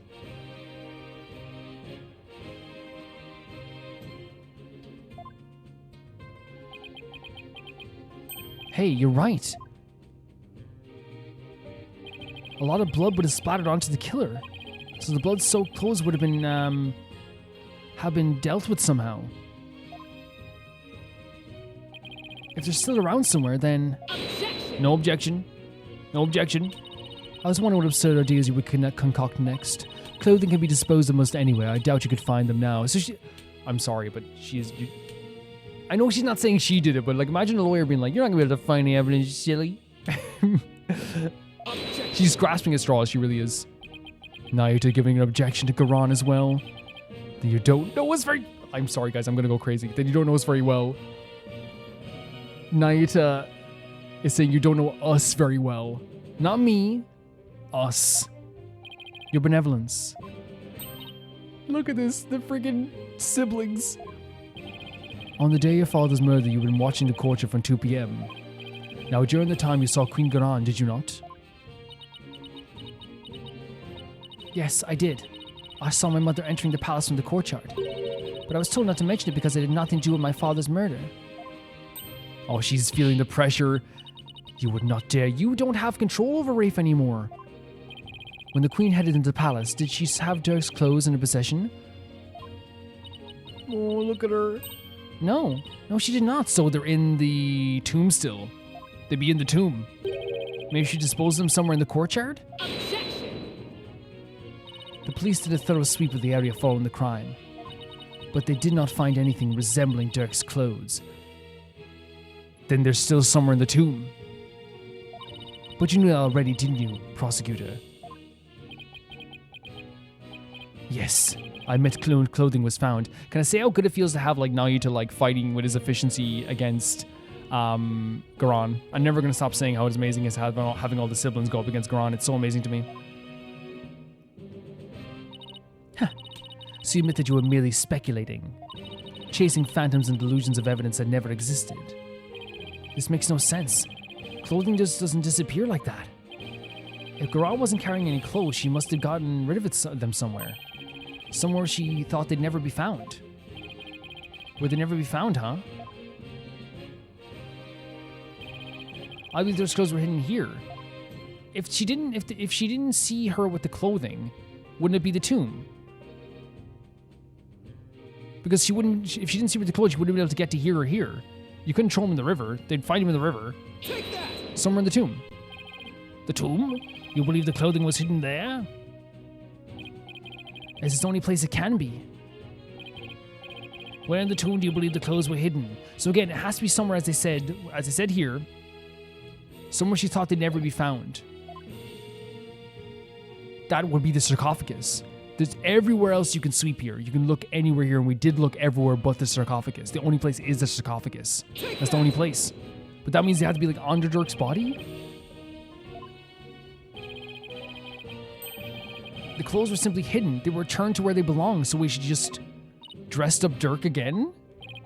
And by that you mean the killer would have had to get Dirk's clothes from somewhere. Luckily, they were right there. Of course, so she got them from the tomb originally. At the time of the murder, Dirk's body was already in the sarcophagus. So the killer could have simply borrowed his clothes. Right before the minister entered the tomb, the killer put on Dirk's clothes and hid behind the curtain above the sarcophagus. And after the minister was killed, Dirk's clothes were returned to his body.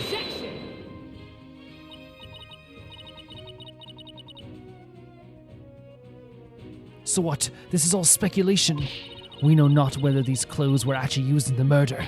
Therefore, you cannot prove that they are somehow connected to this case. Objection! We're really pushing in on her. That's where you're wrong, but I believe you already knew that. Oh my god. He used the same line she used on Nahyuta. These clothes were definitely used during the minister's murder because of this. Because of what?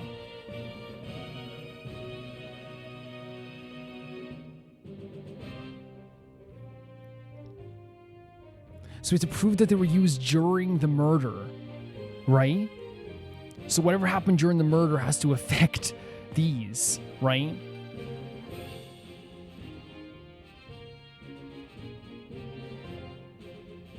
You know what's actually very, very apparent almost instantly when you look back and forth?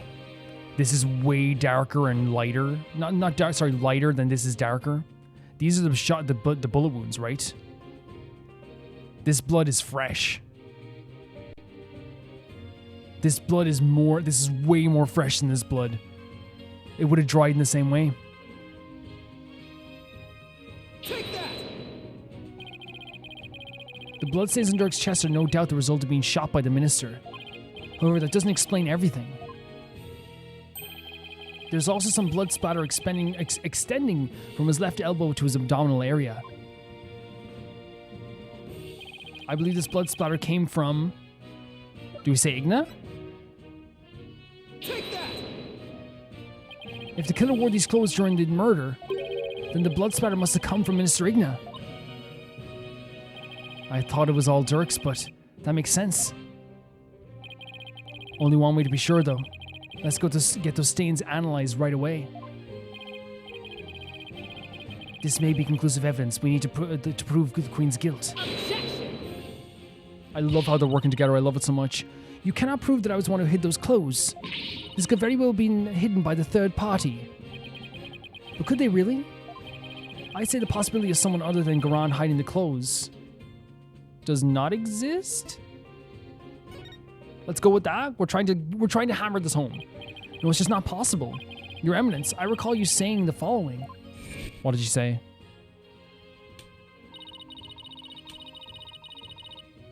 The key to Amara's sarcophagus is under the protection of the royal family. My husband and I are the only ones who could open it. She's saying she's the only one who could have had this key. I forgot about this, but the only reason I chose does not exist is because we're not going to go like, maybe something else could have happened. We're pushing in on her right now. I feel like we're closing in the end even. I feel like we're really, really pressing her right now, and it's everyone pressing her. Therefore, it would be impossible for some knave to open it.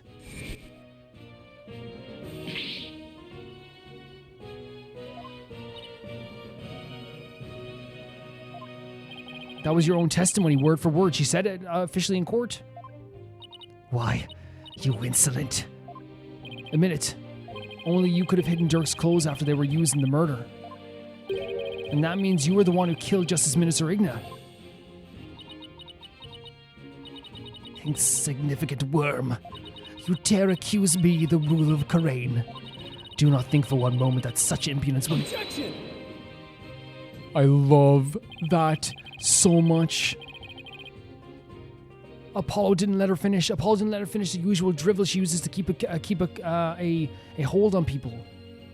He said, "You will listen to me in this moment." Amazing. And like he's saying here, I'm afraid such arguments are invalid here in the sacred hall. He's like, this is a place of law. Because even monarchs aren't above the law. Tell her. I'm going crazy, guys. I'm so sorry, I'm going crazy. It's the end of the line for you, Queen Garan. Time to come down with that lofty throne and face justice. Look at him. It has never felt so good to point. I feel like a spirit has joined with my body. I have chills. This is so amazing. What's going to happen though? She's probably going to put up a fight though, right? She definitely will. Broke her nails again. Fade to black?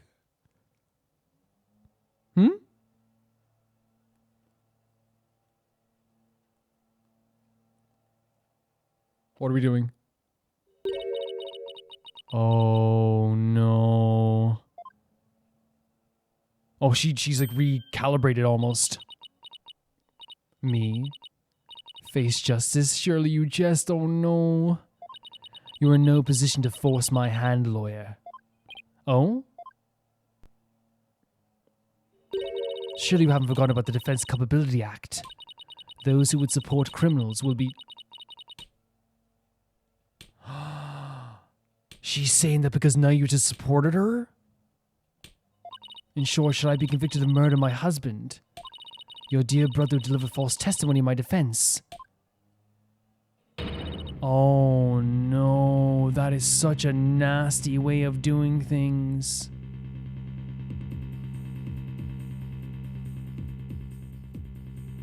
That is such a nasty way of doing things. What? That can't be. Can it? By delivering false testimony in the course of the protecting the guilty party, he would certainly be judged by this court of having supported a criminal. Oh, can we not make an exception, Judge? Judge, you'd make an exception for the Queen for a little thing, so please. And the Defense Culpability Act would most definitely come into play. But that law is so broad, anyone could be convicted under it. I agree. I do agree. When it comes to the DC Act, even I am conflicted. And yet it is currently, as it currently stands, it is the law of the land. And as you said earlier, no one is above the law. Of all the absurd things I've seen, this law really takes the cake. It is absurd. It's crazy. It's so crazy, Phoenix. It's dumb. Now what? What can we even do at this point? She recalibrated and realized I still have a way to manipulate people. You need not look so forlorn. Dirk has been cleared of all charges. So let us leave all the thoughts of the real killer and revolution in the past where it belongs. She wants us to be let her off scot-free? She's saying because Dirk is free now. But that means somebody wouldn't somebody not still die in that sense? No, because she'd be found innocent. And yet, I don't see any other choice. Oh no. Nahyuta. We cannot yield to her, Apollo. I know, Nahyuta, but we can't have you die. If... No. No. He's saying if to move the revolution forward, I would gladly face the DS attack. No. Now do it. No. Accuse Queen Garana of the crime she has committed. No. And I know, like, that's gonna end up with them doing it, because this is, again, it's like... Such insolence! No.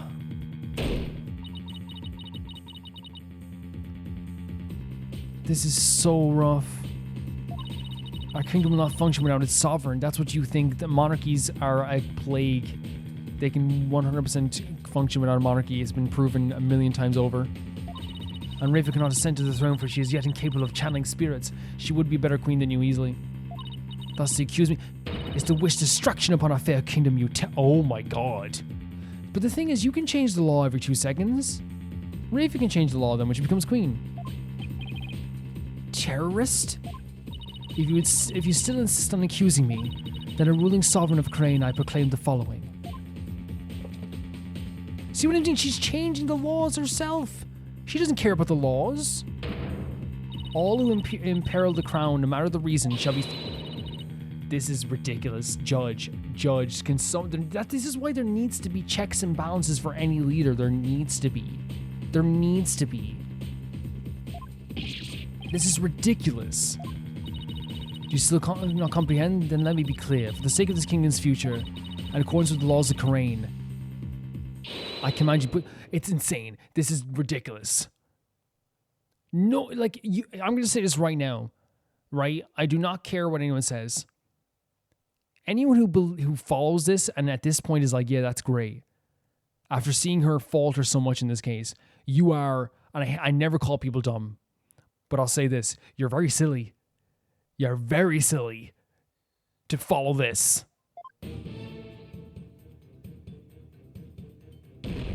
Oh, wait, what? It's just happening? This animation's fantastic. This is so crazy. I'm not surprised they pointed the gun at a 9-year-old's head. She changed the law again for her own favor when she was about to lose. Isn't this going to be too far? She is evil. She is horrible.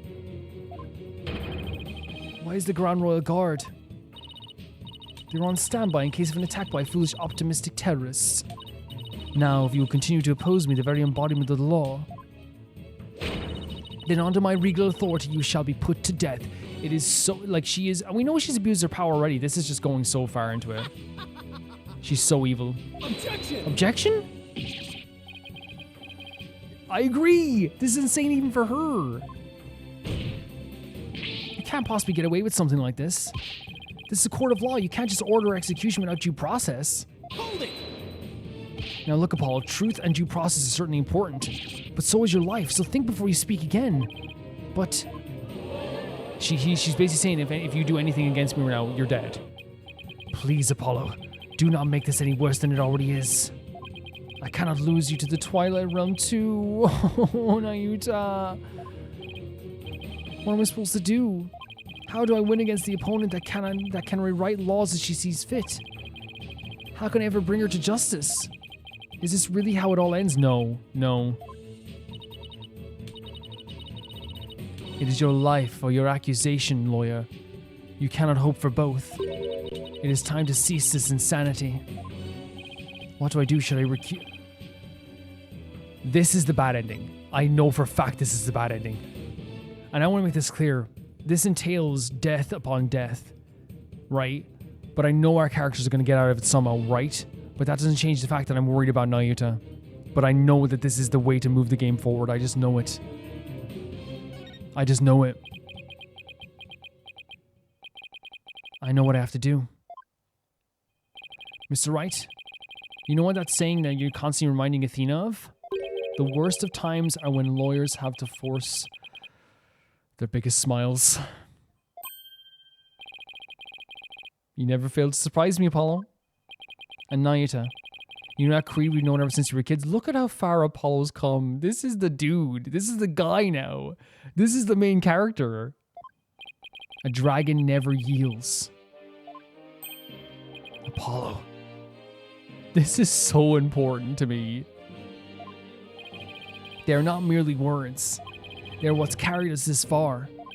So now it's time to honor these words and the memories of the ones who gave them to us. I couldn't agree with you more, Apollo. The smile for Phoenix as well. Those words are more important to me than you know. And they both have similar meanings. In the toughest of times, you have to power through. Not that you can't be emotional, but then also a dragon never yields even in the toughest times. Phoenix imparted the same kind of indoctrines onto his writing agency that Dirk did. To define dragons. And if there's any time to remember them, it's now. This is amazing. It would seem, Apollo, that none but two auspicious creatures dwell within you. A fierce dragon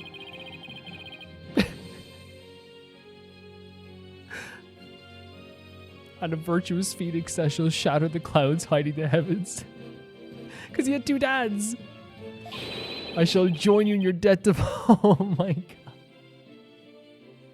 He's willing to fight with us. I think I finally understand what those words really mean. And the resolve they embody.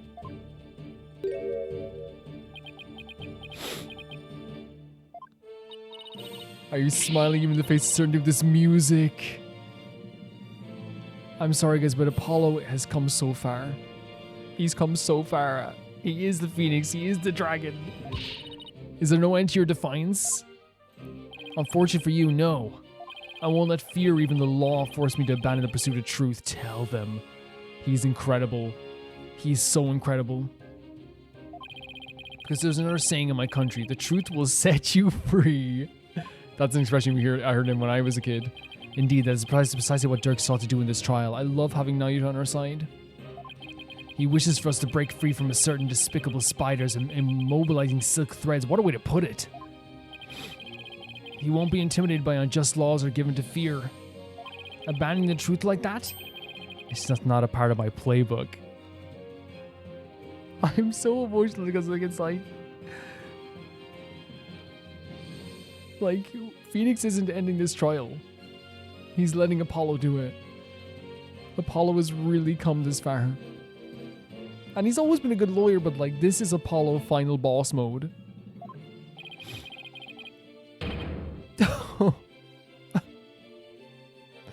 There's only one path before us, revolution. It's time to make Dirk's dream a reality. The time to make Dirk's dream a reality is upon us. Your Eminence, if you are the law here in Crane, then your very existence, oh, Jesus Christ. Does your desperate bleeding know no end? I know it's a bit late to ask, but what's the That's so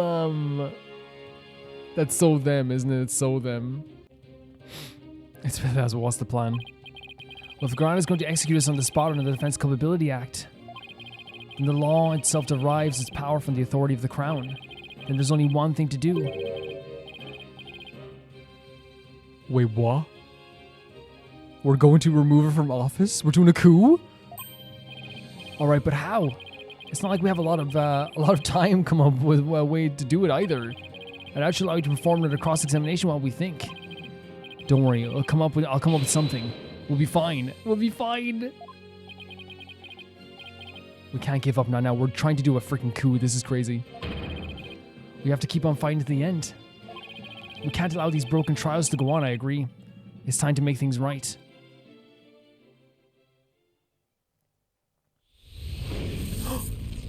Really? It's over. The trial is over. I mean, yeah, but it's just so shocking that this is the final revisualization of the main trials. If I accuse Garan, Nahyuta will be subject to the Defense Culpability Act, which means he will be put to death in accordance with the law. So the only way out of this is to dethrone Garan right now. Could this be the key to throwing Garan? Rayfa. I don't know how any of these would be the key. Could you say Rayfa could become the queen? But she could just block that from happening, right? Mai's channeling ability, I don't know how we even, that hasn't even come up in the past few seconds. The Founder's Orb. How could the Founder's Orb help us, dethroning her?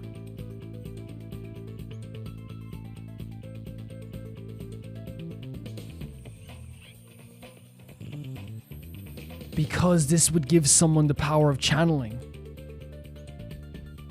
And if you get the power of channeling, you have a right to the throne, right? You have more power? Remember, she's trying to stop, that's the reason I think she was trying to stop Igna from getting in the first place. Because he was planning a coup with it. He was going to plan a coup with the orb.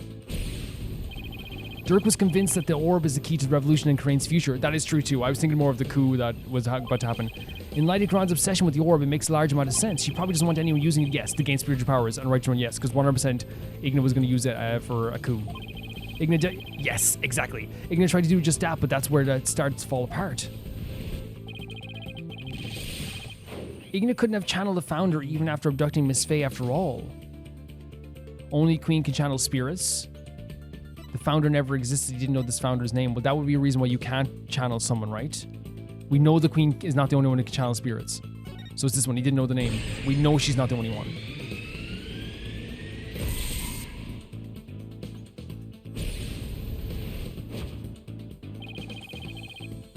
The name of the Founder is only known to those who become Queen. That means only the people who currently know the name Garan and Amara. So even if someone else had the orb, they wouldn't be able to channel the Founder. So that begs the question, why is Garan so fixated on the orb?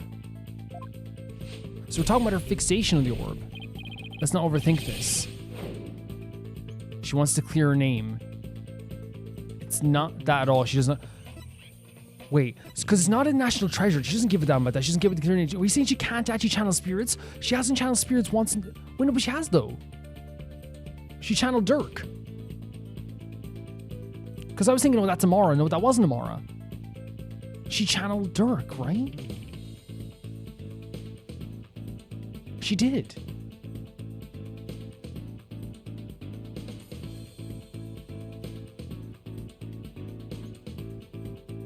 But that's the only one that would change anything. Clear her name. She doesn't give a damn about that. She will execute us on the spot right now. She doesn't give a damn. Are we saying That's wild. We're saying she can't channel spirits. Is that why she wants the orb, so she can actually channel spirits? But then...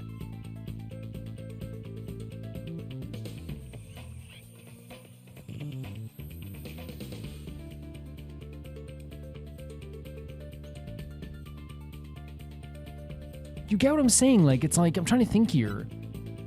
This is a no, and this is a no. She doesn't care about these things.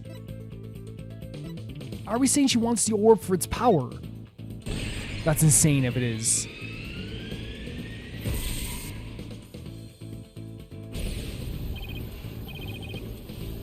Could it be? It's hard to believe, but... If she wants spiritual power, does that mean Garan can't channel spirits? I'd like an explanation here. Maybe I got confused on who was channeling, because I remember Amara was channeling Dirk, right? She was. Maybe I just got confused. Sorry, it happens all the time, you guys, with this channeling stuff and the timeline. I think it maybe did. Maybe. I think I get confused in that stuff all the time. That's my bad. That would explain why she had Amara before. Yes. Okay. Yeah. Sorry, guys. Sorry, guys.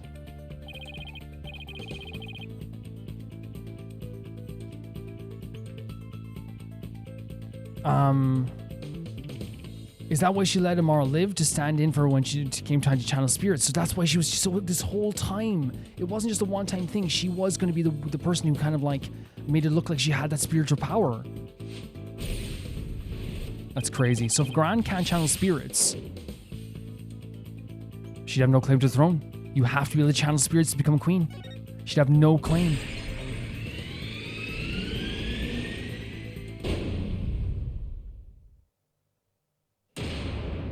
Crazy stuff. Gran has no claim to the throne.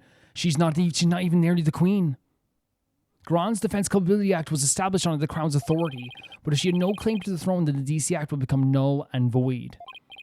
No, not just the DC Act. All the insane laws she enacted would be swept away in one fell swoop. It'd be over. Look at that determined face. This is crazy. You claim the authority of the Crown, you of all people? That's a good one. Have you truly lost it, lawyer? She can't channel spirits. She has no right, not in actual name, blood. You can't become queen just by blood. She can't channel spirits. If she says Rayfa can't be queen because she can't channel spirits. Indeed, I would have the defense explain himself. At once. It's easier, Majesty. Why is Queen Garan so obsessed with the Founder's Orb? Why did she let Queen Amara live? And why was she having her mercifulness perform the rite of channeling in her place?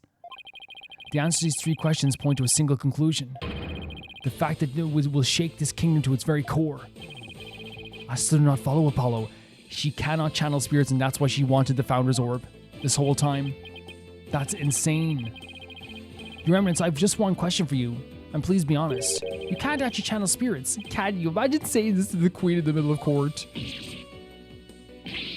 Even now you're just like, what are you talking about? You believe the Queen is not capable of communing with the dead? The defense will explain itself at once. It's exactly what it says in the tin, Mr. Judge. In Korean, the ability to channel spirits is an absolute requirement for the would-be queen. But Your Eminence, if you were incapable of doing that, then you'd have no claim to the throne. Not only that, but every law you pass will be rendered null and void, and that includes the DC Act. That's going to be so amazing. Channel a spirit for us there, my lady. Channel a spirit. Go on. Bring back a little bit of a spirit there for us. And you, the Grand Royal Guard. You seem to be rather enamored with the Queen's supposed spiritual power. What if she had none? What if she's just an ordinary person? A pretender to the throne. I cannot believe that this is how we're doing a coup. It's so awesome. You have no right to the throne. It's crazy talk. Impossible. Everyone knows the spirit mediums can oh. Such blasphemy. Oh. On what grounds do you make such a defamatory claim? Gotta plug in the charger. Such an amazing moment though for Apollo here. Like, it's absolutely incredible that he's gotten to this point that he's like literally standing up to the queen of an entire kingdom. Slam that table. Slam it. I love him so much, guys. I'm sorry. I love him so much. If you think I'm just out to defame you, then prove it. Prove it by using this piece of evidence you want so badly. Wait. She wants this.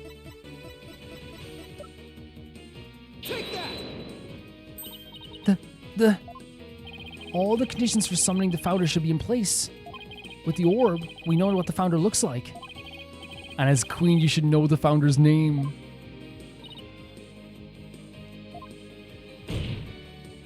Now, if you would, Your Eminence, please show us the great spiritual power you bear as the Grand Priestess of Kharain. So, look at this with guns pointed as we're saying this. To witness Your Eminence, yeah, they're all excited about it. They're excited about it. You know what I mean? They're like, oh, we'll get to see this.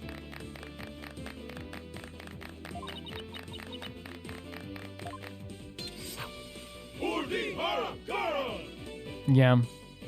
See, they're excited, not knowing exactly what's about to happen. Enough, enough, I say, you mindless cretins. Your Eminence, can it be that you cannot? No, I want a lawyer, someone wanted. Oh, no, that's so perfect. After all this time, now she wants a lawyer. Now she wants one. That truly shows how far she's fallen.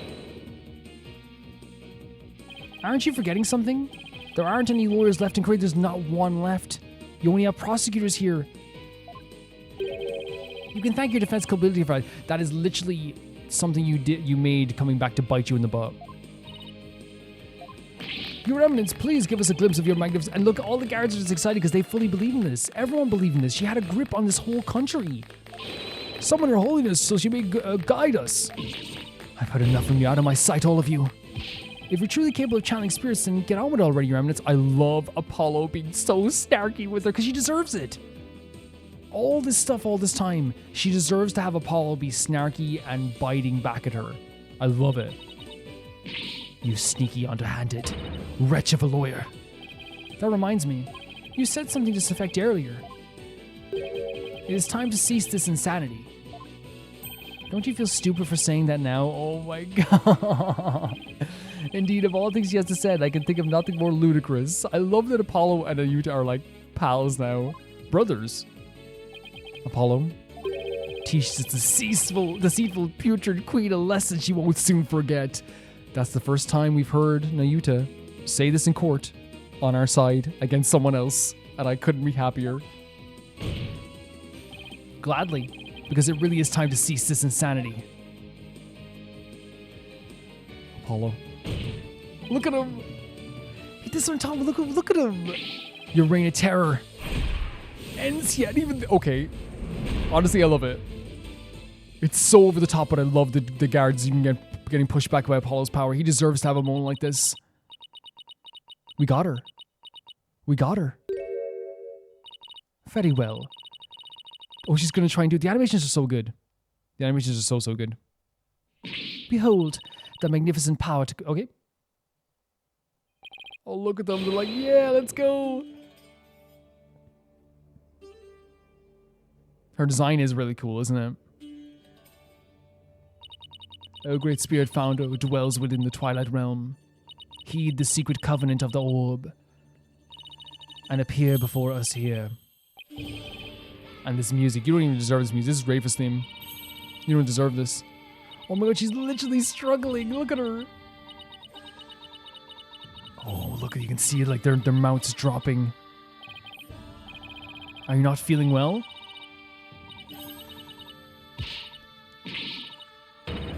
The time is now, I beseech thee, appear before us, heed my call.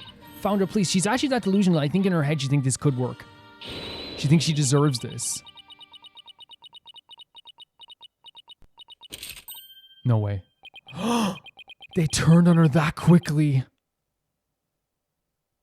No, wait. I was just warming up. Oh, this is pitiful and I love it. You know what I mean? Like, after all this, look if she's... Huh? Oh no, I thought she did it. I was about to be like, oh no. Oh my god. Is there ever more fitting image to like... Because I think this is her breakdown. I think that's her breakdown. And it's so fitting. Prosecutor Samedi, how is her eminence? Can I say why this is such a perfect breakdown? Because through this whole game, she's been changing laws, acting so high and mighty, punishing people, having people go to their deaths, laughing at us, making fun of us, making hurting and abusing Rayfa, doing the horrible stuff to Nahyuta and Amara this whole time. And her final moments in this courtroom, what are they? Her straining her face, struggling to make something appear out of nowhere as she's embarrassed. And this is why I always say, if you have a character who's so smug, who's so high and mighty, who's so annoying in that sense, if you have a character like this, the best way to have them end their time in the game is embarrassed, sniveling, and backing into a corner. It's the only way it truly, really makes me feel good in the end. You know what I mean? To have a character that's been so stuck up finally get their medicine. Amazing stuff. It seems she now believes she herself is the Holy One, so she's kind of convinced herself. I see, but her attempt at spirit channeling failed, did it not? Sadly, she seems unable to accept the facts. I fear it to be quite a challenge to question her later. And what, if I may ask, was her motive? I understand that she killed Minister Igna in order to prevent his coup d'etat. But what of her attempt to assassinate Queen Amara 23 years ago is because there was no other way, I think, for her to ascend to the throne. That's what I'm guessing. To become queen, yeah, that's what she wanted to become. She wanted to be queen. Maybe she herself craved the power and attention. She likely developed a psychological complex from inability to channel spirits. That is why she kept Queen Amara alive to perform the rite of channeling for her. Yeah, it was literally she was living through Amara this whole time. In that way, it would seem that she had great spiritual power. Yeah, it made her seem like she was really powerful. She built a cult of personality upon fear and lies. Then again, do not all tyrants 110%. I was just thinking there, it kind of feels surreal that we beat Garon. Like, this is a long game, guys. Not in a bad way. For me, I think this game, if you think about it, we were doing like, on average an hour an episode, right? And we got to like 50 episodes, but some episodes did get to like 2 hours. One got to like 3 hours. So there was like a little extra time. I think that we probably have got to like 60 plus hours easily.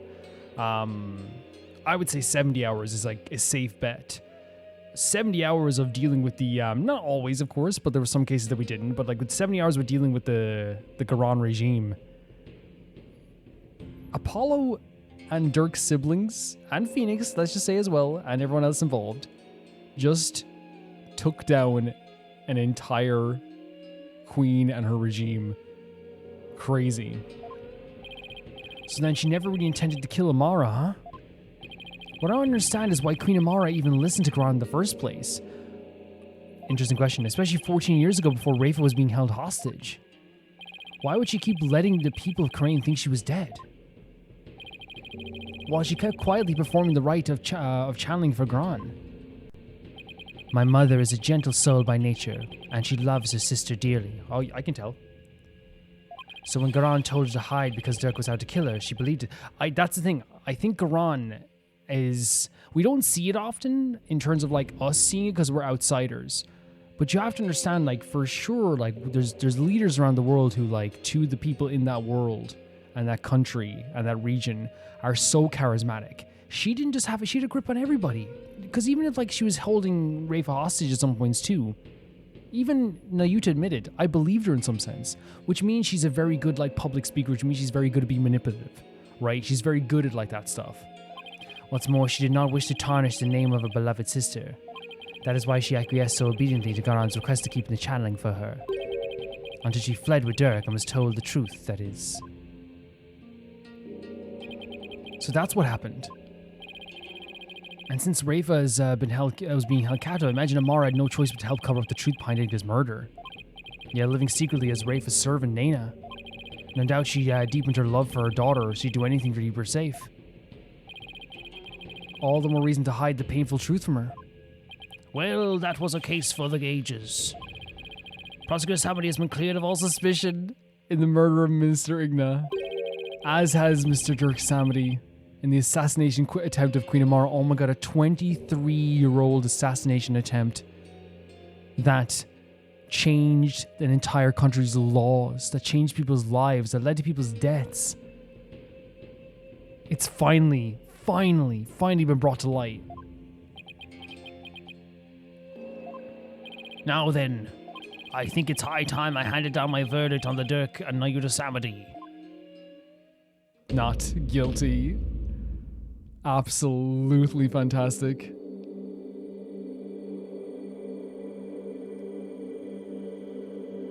Oh my god. And it's so like, it's like floating around Nahyuta as well.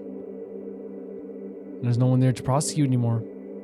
Isn't it so interesting that in the end of this whole thing, it's a prosecutor and a lawyer together battling against Karain, and there's no one in the prosecutor's chair at the end of this. Dirk, I hope you're watching. I proved your innocence. Yeah, you did. The siblings worked together and they powered through this. Now you just smile. Oh. That's what he wanted. He literally said he wanted to see him smile again. And that revolution you've always dreamed of is finally happening. With this, may I finally say this court is adjourned. I feel so emotional about even ending this, because that's the same every single like final trial in Ace Attorney, right? Where it's like, I'm glad we did it, I'm glad we won, but then it's like, I don't want this to really end at the same time too. It's really weird. May 19th, High Court of Karain, accused lobby. Hi Athena, way to go, Apollo.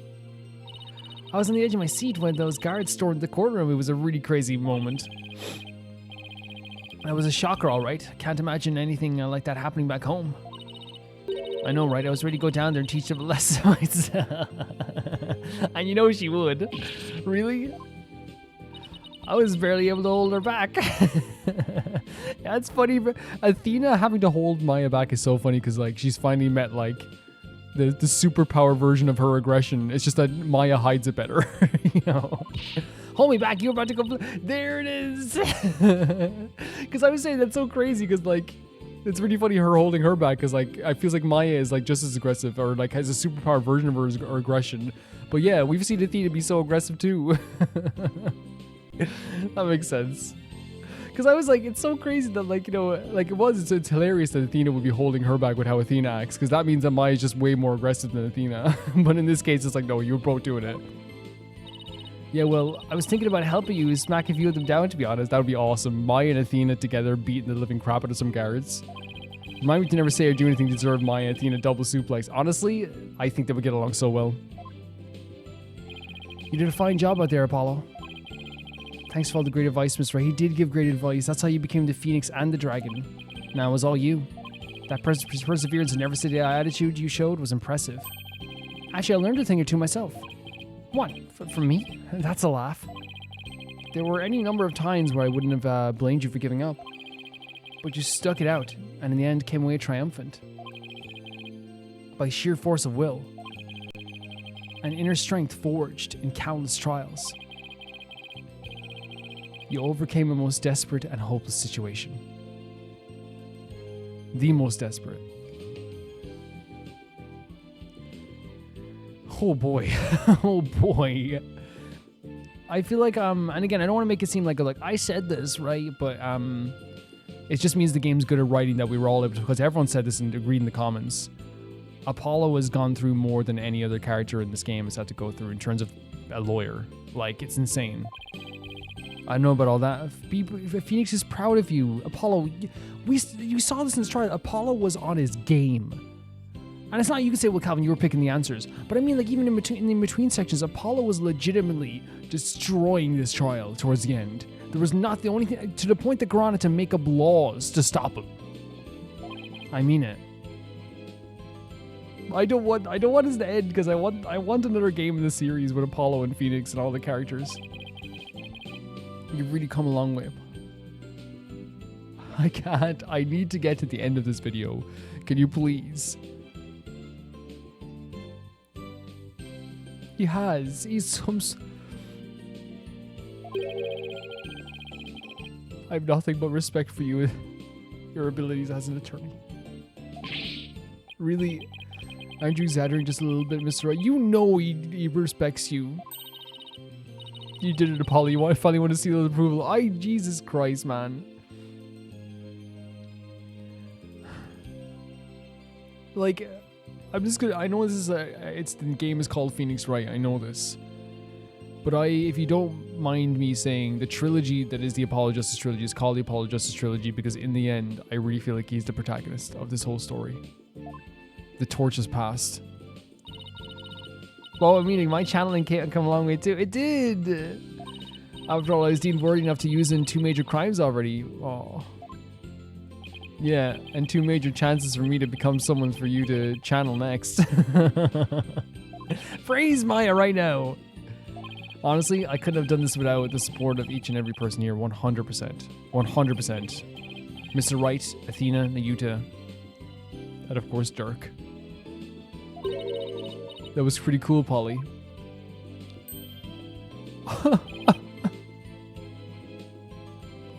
What are you doing here? What are you doing here? How would you end up here? Yeah, cause he doesn't even know. What are you doing here? Who brought you here? It's magic. Oh, I'm so glad to see her. I really am, but I'm afraid she employed the old "let's stow away Mr. Edwards" cigarette. She's here all along. I'm so glad because you guys remember, look back at the episode. I was like, I want Trucy to be here for the ending as well. I said I think everyone should be together for the final moments of this saga. Though it's starting to explain why my suitcase is so heavy. It was light as a feather. Tell me you at least noticed it was heavier than usual. That's our sister as well. Do you even have?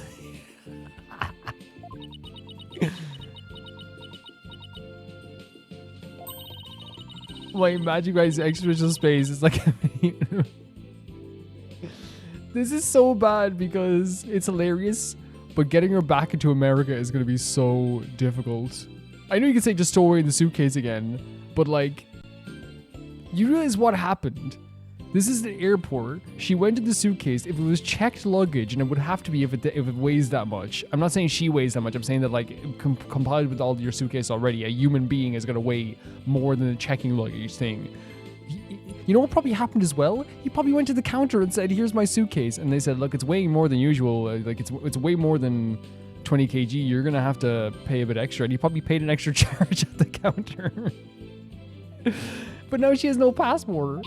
I can produce a passport at the drop of my hat. So she said she can forge a passport. Honestly, I love her.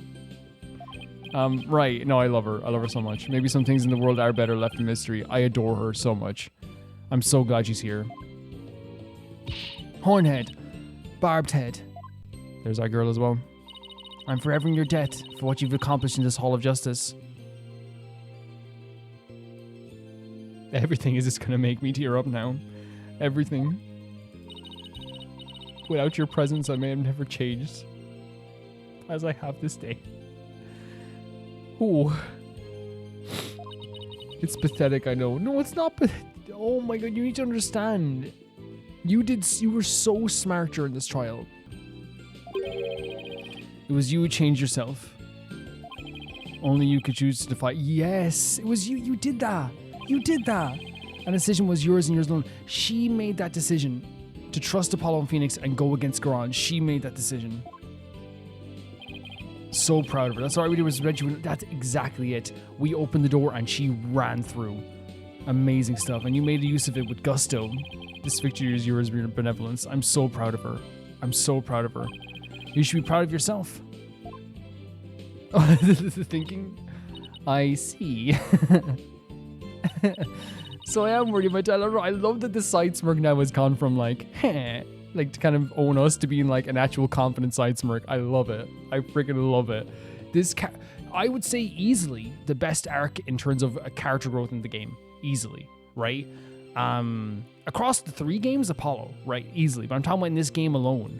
Like, I think the arc from where Rayfa started, where she got to now, has been like a shining point of the character writing in this game. I shall work to heal our kingdom so may know peace and prosperity once more, and you're going to do so amazing.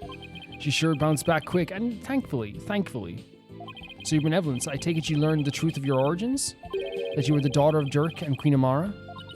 Yes, my mother, Her Eminence told me.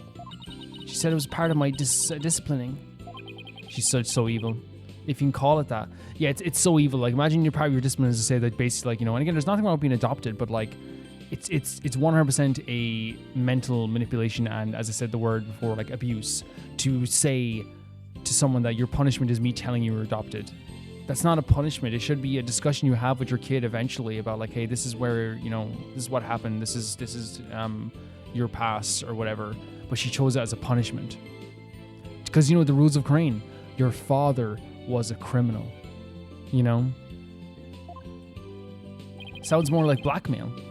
Keep quiet or I'll tell everyone you're the daughter of a criminal. Exactly that. Exactly what I was thinking. Not in terms of blackmail, but I just think in terms of like an abusive behavior. 100%. My mother was so insufferable. She was evil. Or should I say my former mother? Yes. Sounds like there are no love laws there. I love that. No, because here's the thing. This is Rayfa's personality. She is such like this, like, even though she's like, that was so painful about her, because she had this block on her mind, but she was always so curious and forward thinking. It's just she constantly had something blocking her mind. So now she actually gets to be her true self. But you cleared Dirk's name. My true father will no longer be known as a criminal. Exactly. The side smirk. Therefore, I have nothing more to fear. Yes. So what's next for the Kingdom of Kharain? I mean, you lost your queen, so Her Benevolence Princess Rayfa will ascend the throne. And there's her brother. But she can't channel spirits yet, right? Oh, which is why we'll act as regent on her behalf. That's such a great idea. Until the day comes that she comes into her own. That is such a fantastic idea. Also, I think changing the laws will be a good idea. You know what I mean? Because so far, only having the queen be someone that can channel spirits has led to kind of a bit of a downturn. Maybe change the law and be like, look, she's literally the daughter of the queen. She's more than capable.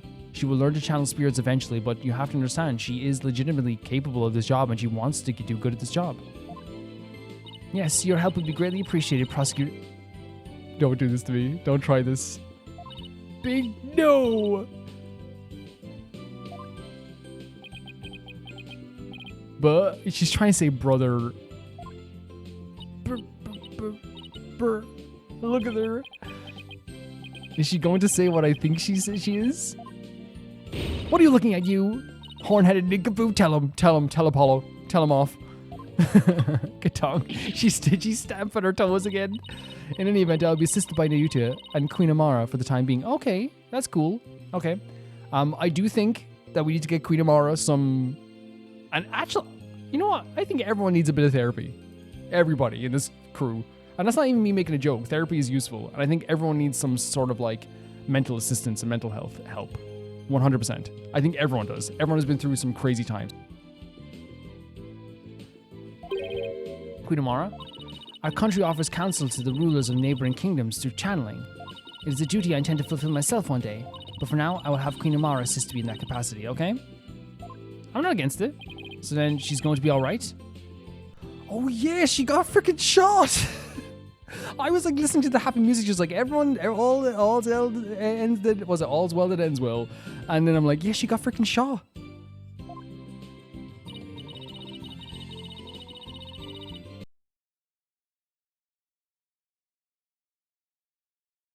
They would announce she's dead if she was dead, right? We know this. Come on. That's a relief. Wait, so she said, by the way, the bullet went straight through without her doing a serious damage. Yeah. If she died, they would have announced it. You did it, AJ! How do you feel about Nahyuta? Thanks to you, both Dirk and Nahyuta beat the charges against him. How do you feel? You got the revolution rolling to boot. The revolution? Dirk, I guess you're right to believe in me after all. Yes, sir. There's gonna be some major changes around here. The legal system's gonna return to its rightful state, like how Dirk always wanted. And the name of Apollo Justice will go down in Kharain's history. Huh. Yeah, right. Oh, Nahyuta, before I forget, there's something I wanted to give you before I head back home. Can we please get, like, one scene where Datsa Rebel is kind of happy to have Nahyuta back? Just one. Just a tiny thing, that's all. You know? You wish to give me something? Yes, as Dirk's birthson, I think you should have this. Oh, his badge that he was going to take before. His badge. Yeah. This is Dirk's. I have to get it back to the States. I know you're a prosecutor and all, but as the man that's going to change Karain, it's only right that you have it. To change Karain. In Dirk's place? Apollo. What? I'm afraid I must refuse your gift? Why? There's something I would like to show you. Huh? What's this all of a sudden? Mr. Wright, won't you and your friends please join us? Sure. What are we going to see?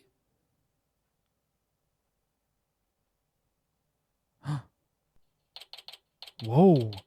It's very rare at the end of a case to go outside of the courtroom, right? Usually we end it there. May 19 former Samity law offices. So why'd you bring us here, Nahyuta? Apollo, I want you...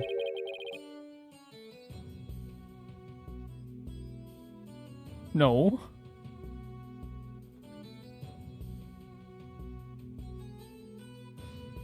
No. No, he's going back home. Please don't do this. But why? We've lost our queen and our kingdom stands at a crossroads. Most of all, we will need to rebuild our entire legal system. Naturally, that includes... They need a lawyer. Pick a different one.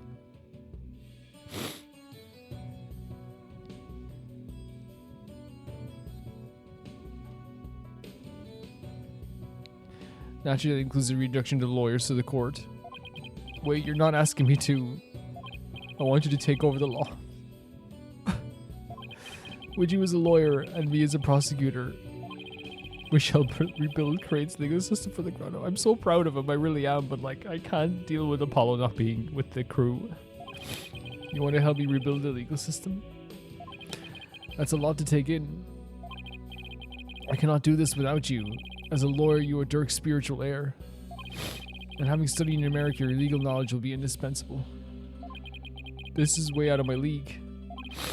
The revolution is still in its infancy. But it was Dirk's dream to restore the legal system to its rightful state. Will you not help me realize that dream?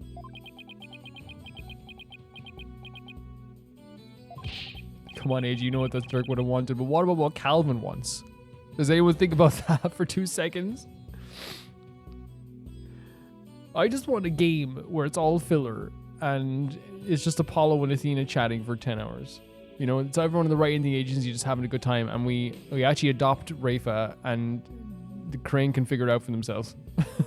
That's very selfish, but I don't care. Let's do it together. You must be taken back by my sudden request, but please give it some thought. Of course, I'm honored that you asked. Still, I have my job back at the Wright agency to consider too. Don't say he can stay here. Stop. Fight for him.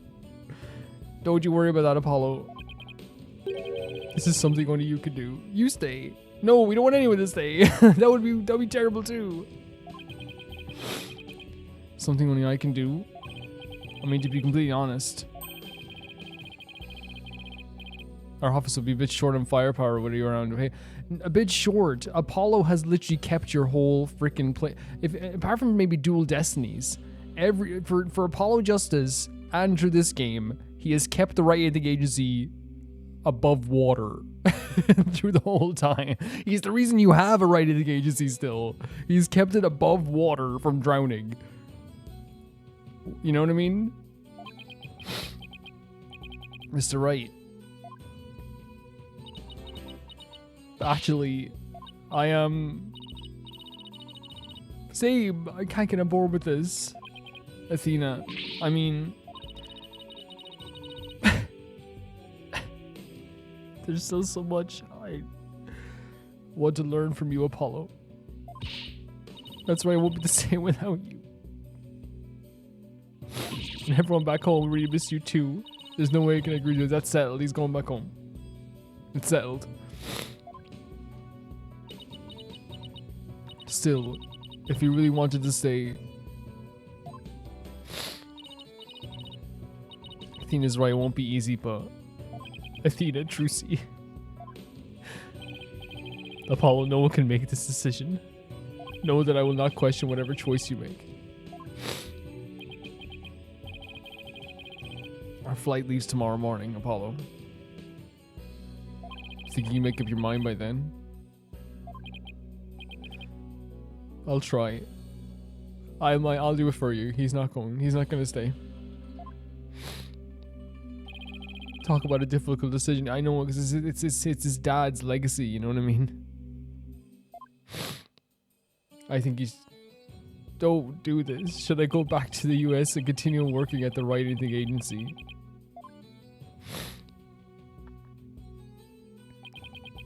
Or should I stay in Crane and help Nahyuta rebuild the legal system? Both are like... What's crazy is like, I'm being rather selfish, but I understand that like the staying in Crane is like gonna save people's lives. It's gonna change the world for these people who have been suffering for so long. Apollo can literally make the biggest difference that he could ever make in this world, and he literally will like legitimately, for people like Albie, he literally would change their whole lives. He would make the world a better place for Albie to grow up in as well.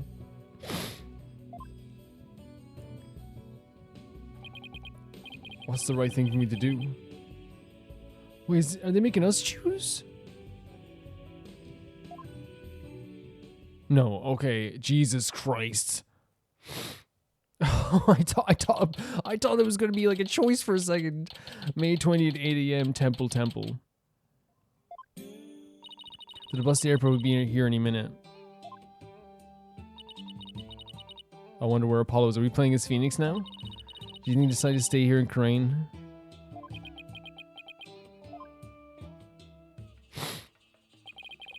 I bet he was up all night thinking. This is a life-changing decision after all. Whatever he decides, I'll have to accept it. Can we not just... Apparently you can fly there in like 2 minutes. Can you not just go back and forth? I guess this means no more courtroom battles alongside him. Don't say that. Everyone just don't speak. Just hit the credits. Hey guys. They know him just for how loud he is.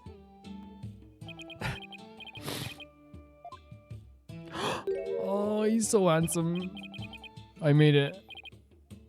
Apollo, you're here. Does this mean you're coming home with us? Please.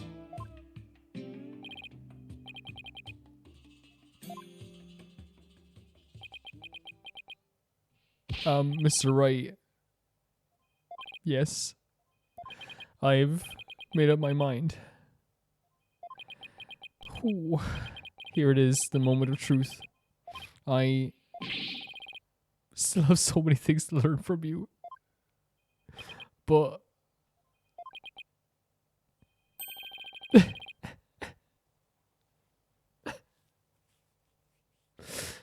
I've decided to stay in Kuwait. You're staying. I know he's gonna make such a big deal. He's literally gonna save lives.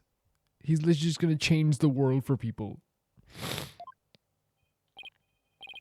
I feel like I have to pick up where Dirk left off. I can't stress this enough in saying that he's literally he's gonna change a whole country. He's gonna make the world a better place for Albie. But it hurts so bad. One of the things that hurts me more than anything when I watch a TV show or a movie, I hate it so much in the end when they all like go their separate ways. It hurts so bad because I like, and writers know it hurts. That's why they do it. But like, I love the knowledge of knowing that everyone's still like, any show that I end where everyone's just having a good time in the end, I'm like so happy. There's a specific game I remember specifically when I remember like it was a happy ending, but it was bittersweet, and everyone literally went their separate ways to symbolize them going their separate ways, and like it hurts so bad because I think it makes it easier to end a piece of media or a story knowing that people are still together, you know, and at least like because if we treat these worlds like real worlds, it puts your mind at ease, I feel. I can't let this sacrifice go to waste. Plus, I want to teach others everything you taught me about being a lawyer, Mr. Wright.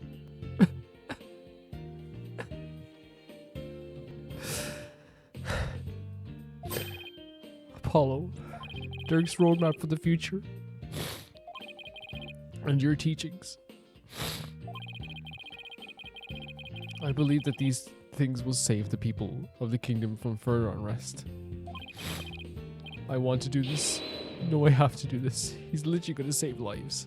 He's literally going to save these people. I've never felt prouder.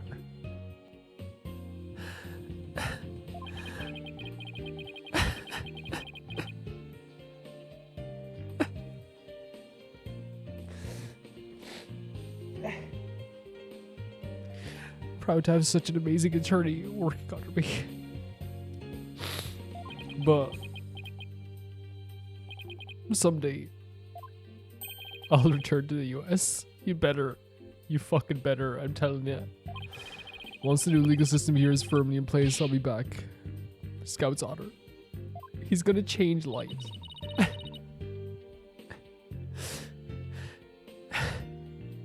He's literally gonna save lives. I keep saying this to make myself feel better, but he's literally gonna save people's lives. Will we really see you again, Apollo? If he doesn't, I'll make sure he does somehow. You bet. Not that I have an idea how long it'll be. But I promise you this, everyone. I'll keep on learning and growing. And I'll come back to the US an even better lawyer. Look at our handsome man. So don't you forget. How could anyone ever forget about you? Of course you won't, Apollo. There'll always be a spot waiting for you back at the office. In the meantime, we'll be rooting for you, so knock him dead. You got it, Mr. Wright.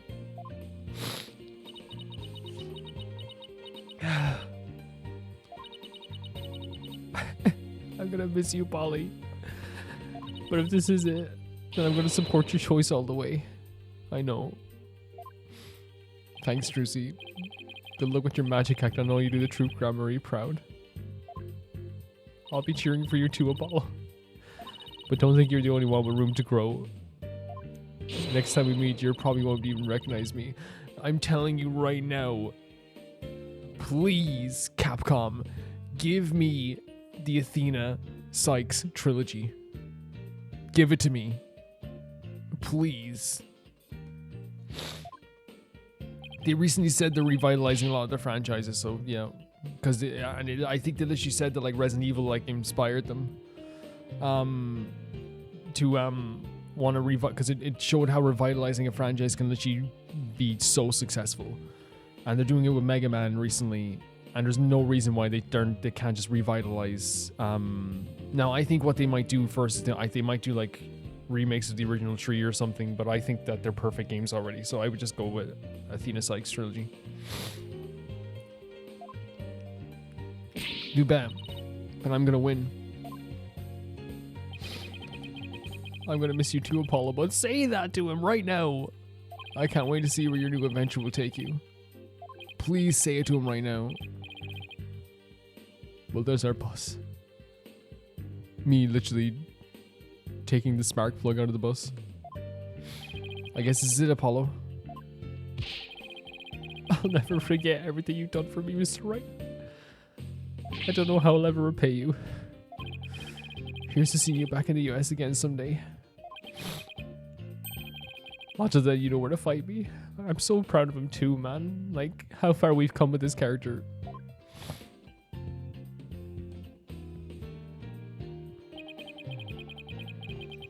The legacy of those who came before us.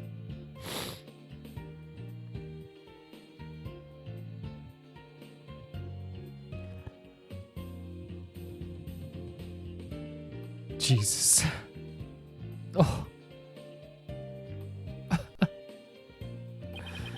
Is handed down from parent to child.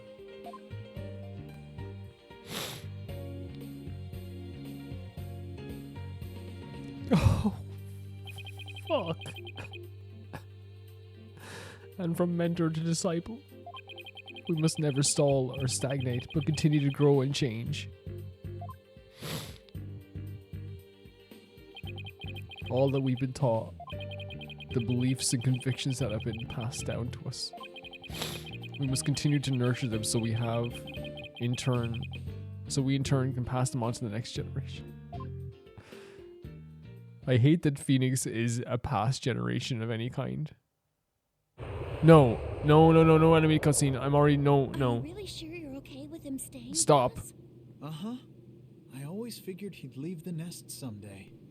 Oh, look at you. He's like, okay. Oh, Albie. Oh, I think they're almost here. Just a little. Got Oh, they're redoing the ages. Oh.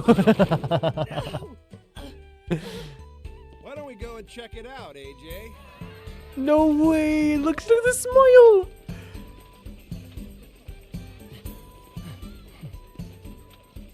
Oh my god. Oh my god, the two of them smiling. Huh? Oh, you're seeing things, of course. Of course. Oh god. At least he has people with him that care about him. Justice law. Holy Jesus.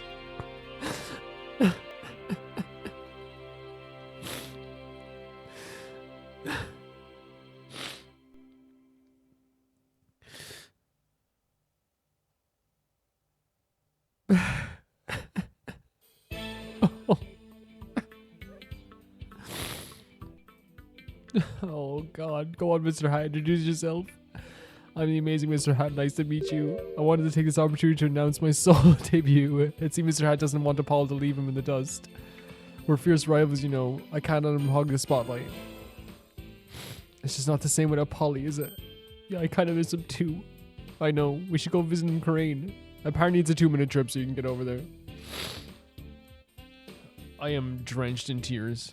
I have nothing to record after this, don't worry guys. After seeing Mr. Justice in action, I got to thinking, what can I do for Crane? Then it came to me, tourism, that's what. Okay, I'll develop Crane's tourism industry and bring in more visitors. I'll roll out nights tours centered on the Founder's Orb. and make a museum dedicated to the Defiant Dragons. Boy, the ideas just keep coming. He's the future of Crane. He really is. You did incredible, guys.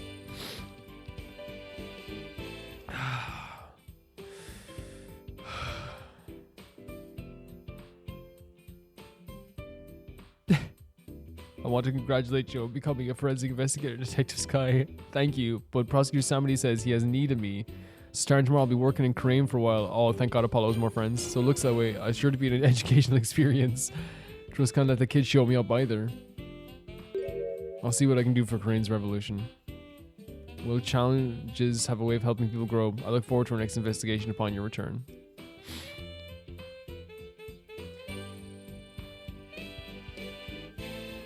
What? Damn that forehead face. Ever since you revealed the secret behind our teleportation trick, show requests have been totally dried up. We'll be out of the street if we don't find some work soon. Maybe we should take Trucy up on her offer. What does Trucy offer? She said we can make our debut as magicians of the rock. I'm gonna show her up someday on my own terms. Nothing fires you up like a bitter rivalry. Guys, Bonnie, you should take it. Don't listen to your sister. You take it. Amazing work as well, character design, guys. Amazing work. You did amazing.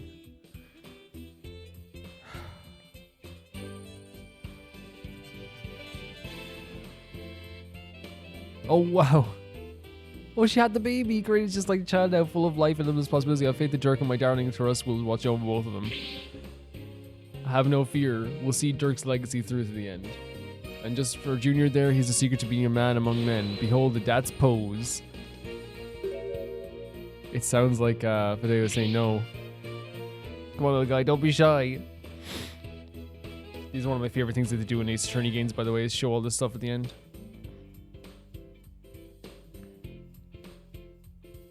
I'm so grateful, man, for this story. Oh, there's like... I've been pulling double duty ever since Apollo left, but that's okay.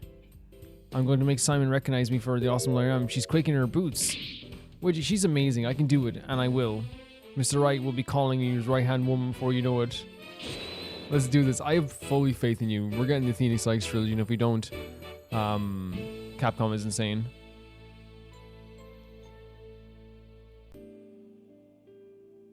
Dear Lord. How dare you deliver my order in such a sorry state? Don't be mad, Slimy. There's a huge party at my shop yesterday, but it should still taste fine. Here, try some. Buggy's like the only character I'm just like, he lets me down, man. You great big pillock, I just lost my appetite because of you. It's hard to find good help these days. When you say old chum? Old chum? I don't know, man. I just like showing up to court drunk is just like crazy. I don't know. I didn't say it all the way, but I think I did say it back then as well, but it's just insane. Oh, come here, give me a hug. I've created a Raku routine based on G Showcase. The most adorable, beautiful character in the world. I love them so much. It's a mystery story that flipping the audience is thinking on its head. It's a scary udon noodle. I wish you all the happiness in the world. You're giving away too much okay? Keeping the tornado school going. It's our way of paying penance and repaying our debt to Shisho. And that includes Raku trading for that kid Owen. I care about you so much. I'm so happy you're doing so well. Lead effects. It affected me in my heart. Affected.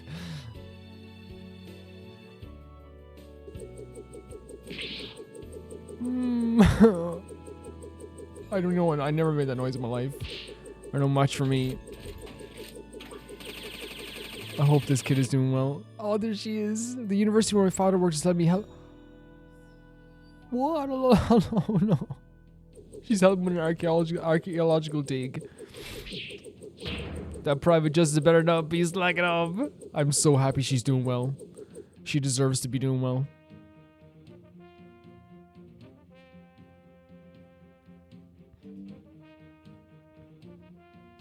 How would I die? I'm going to be super busy now that... Okay, don't worry, Mystic Maya. I'll do whatever I can to help. Thanks, Pearly. Our first order of business will be to revolutionize Crane Village. I have an idea. How about opening a store where we can buy new outfits like the city girls wear? But I think there are a few more pressing matters to take care of first. Yeah, you're right. I guess it'll be a while before I get my revolutionary makeover.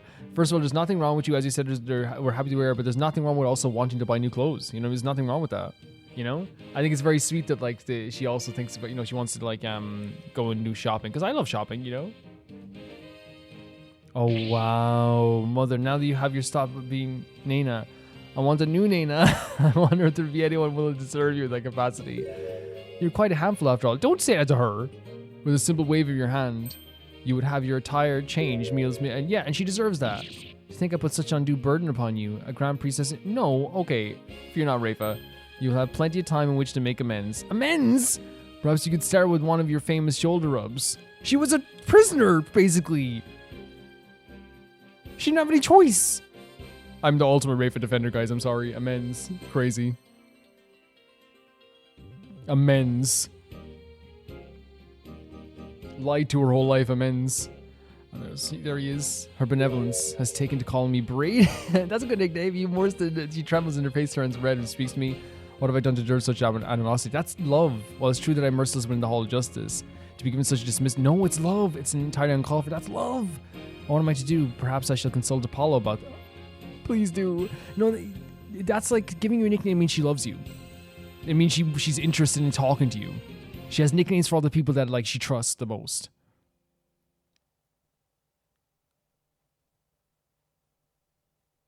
Is there post-credit? There is. Okay. How is he doing, Mr. Wright? Great. He's a respectable lawyer in his own right. He even has his own practice called the Justice Law Offices. Yeah, he does. Thank you. This would have been impossible without you. Oh, before I forget, I made a copy of this photo for you. A photo? Oh. Wait. Jove. Who are you talking to, Phoenix? It's so good to see him again. Don't you think it's about time we told them it's Thalassa? After all, they've both grown fine young people now. Yes, you're right. Perhaps it's about time they knew. Wait.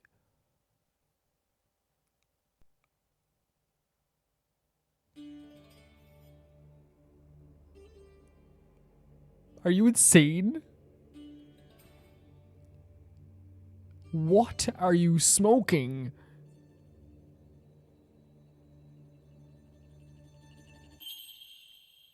Gee, that feels like 10 years ago. They left it on a cliffhanger that they were finally going to find out they were brother and sister.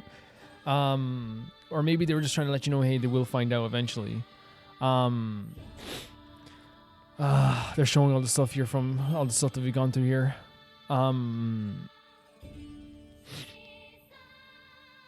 It's crazy that in a saga of games that are absolutely incredible and a great moment and a great trial as well.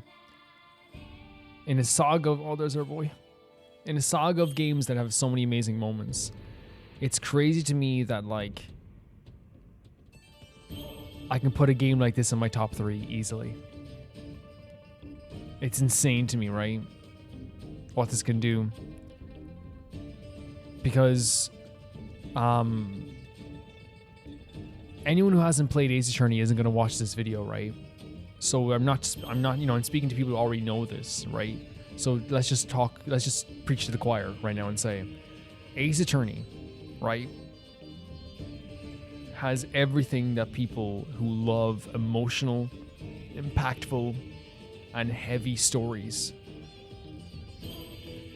It has everything. It has, as I said, like those amazing characters, those incredible moments, great artwork, amazing music, and a story that you will have in your heart for the rest of your life. It has all those things. Whereas I feel like a lot of people go like, oh, it's just a visual novel, I'm not playing this. And those people, like, I don't get angry at them when they dismiss Phoenix Wright.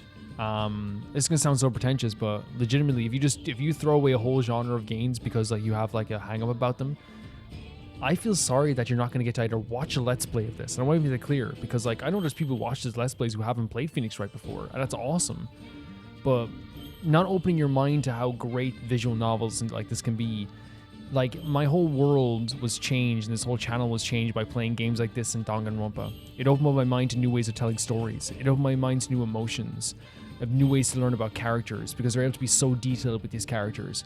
And I think that playing games like Phoenix Wright and Danganronpa have literally improved my, in my opinion, I'm not saying I'm great at like being, I'm not saying like I'm emotionally intelligent. I'm saying that I feel like I do, though.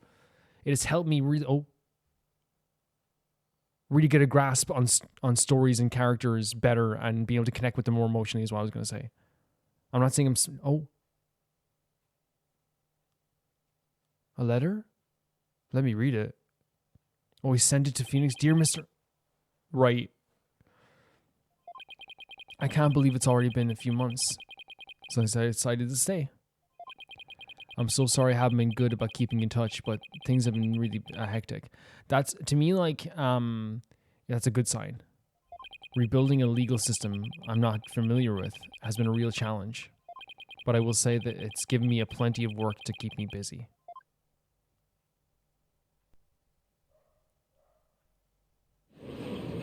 Whoa! I did not think we were gonna get this at all. Are you serious? Have you not given the autopsy report a cursory glance, Mr. Justice? Oh my god, it's just I have 15 clients on my plate right now. Can I say... Okay, that's freaking amazing. He has 15 freaking clients. It's working. The court system is run by the Samadi family, technically. It's Rayfa, Apollo, and Nahyuta. So I probably shouldn't have accepted all 15 at the same time, but you can handle it.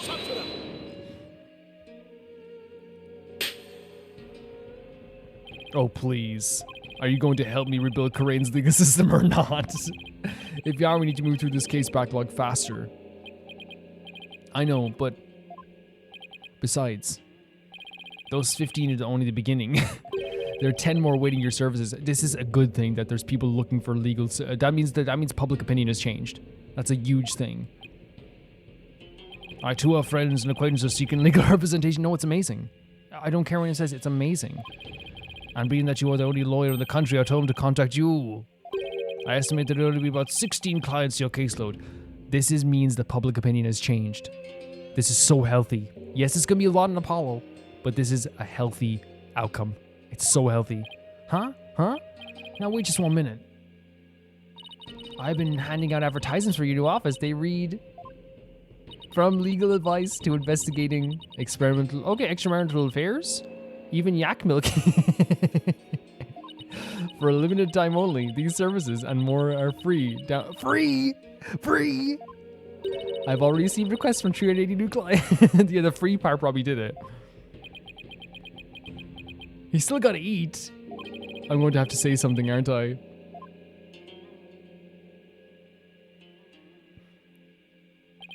Isn't it crazy that now Nahyuta with his head shakes are more gentle to me?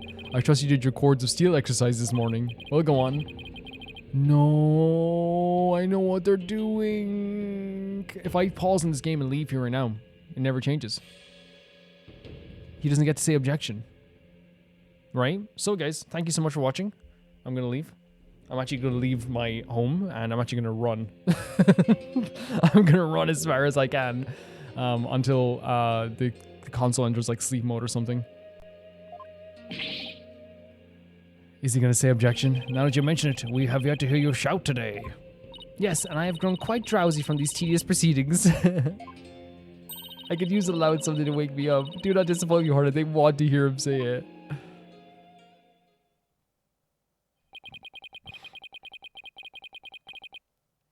There's really only one thing to say at a time like this.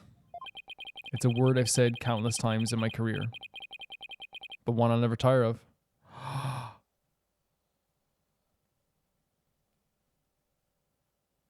It's time to rip the band-aid off, guys. Thank you so much for coming along with this Ace Attorney journey for me, at least with this saga. It's been an amazing few games. Objection! Incredible.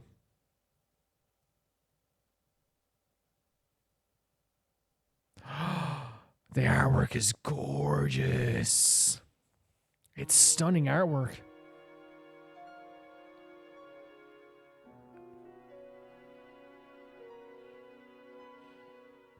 I know there is a special case, and honestly... Oh, museum. Here's what we're going to do. I'm going to just get this out of the way right now. This special case, we will do, right? 100%, okay? We will do this special case, but I want to see how, like, it's one of those things where I don't think it's going to be as long as this case.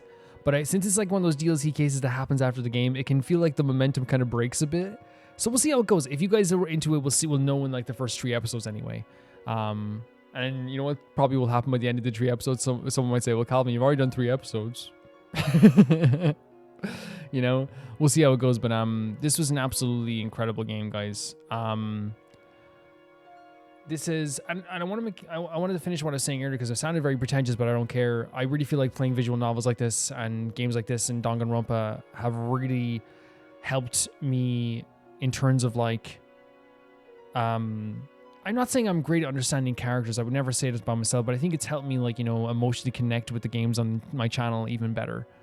You know, to me, they're games that actively encourage you to constantly care about everyone's emotions and put everyone into consideration.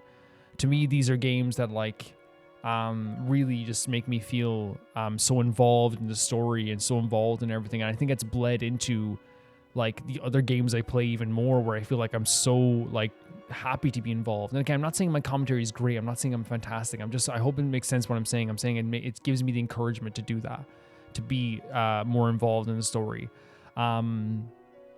I think that for me, Spirit of Justice is a game about change and growth. It's a game that has a world that's resistant to change, that is killing them slowly from the inside. It has characters that are resistant to change. It has characters that want change. It has characters that have hindered change. And then it also has characters who are constantly growing and changing throughout their entire careers and have gotten to a culmination of their change here through helping other people change. And we saw that throughout this whole story. Make no bones about it, guys. This story was Apollo, Phoenix, Athena, Maya, all the characters, like, in the way, saving a country. Like, and you know, it sounds very over the top, but we have to be freaking honest here. I say it all the time. Children were being executed. You know what I mean? because of what Apollo, and again, I love that in the end it was like the three siblings doing it, because of the change in this world, right? There will be an easier chance at sleeping at night, right? Because here's the thing, guys, right? Crimes will get committed all the time, but sometimes they didn't do it. And sometimes it's a crime that's only light that doesn't deserve a death penalty. And now we have lawyers to actually help out with the situation. Here's the truth as well. The crime rate will go up. This is factual, right? But I think it's one of those things where, like, there'll be more petty crimes. There'll be more, like, smaller crimes. This is just what happens in a world like this. But bringing down crimes... bringing down crimes through fear and through unfair judgments is not an accomplishment. It's like holding a gun to someone's head and saying, sit down. See, I got them to sit down. Yeah, I bet you did. You know? See, they're no longer stealing food for their family. Yeah, I bet they're not.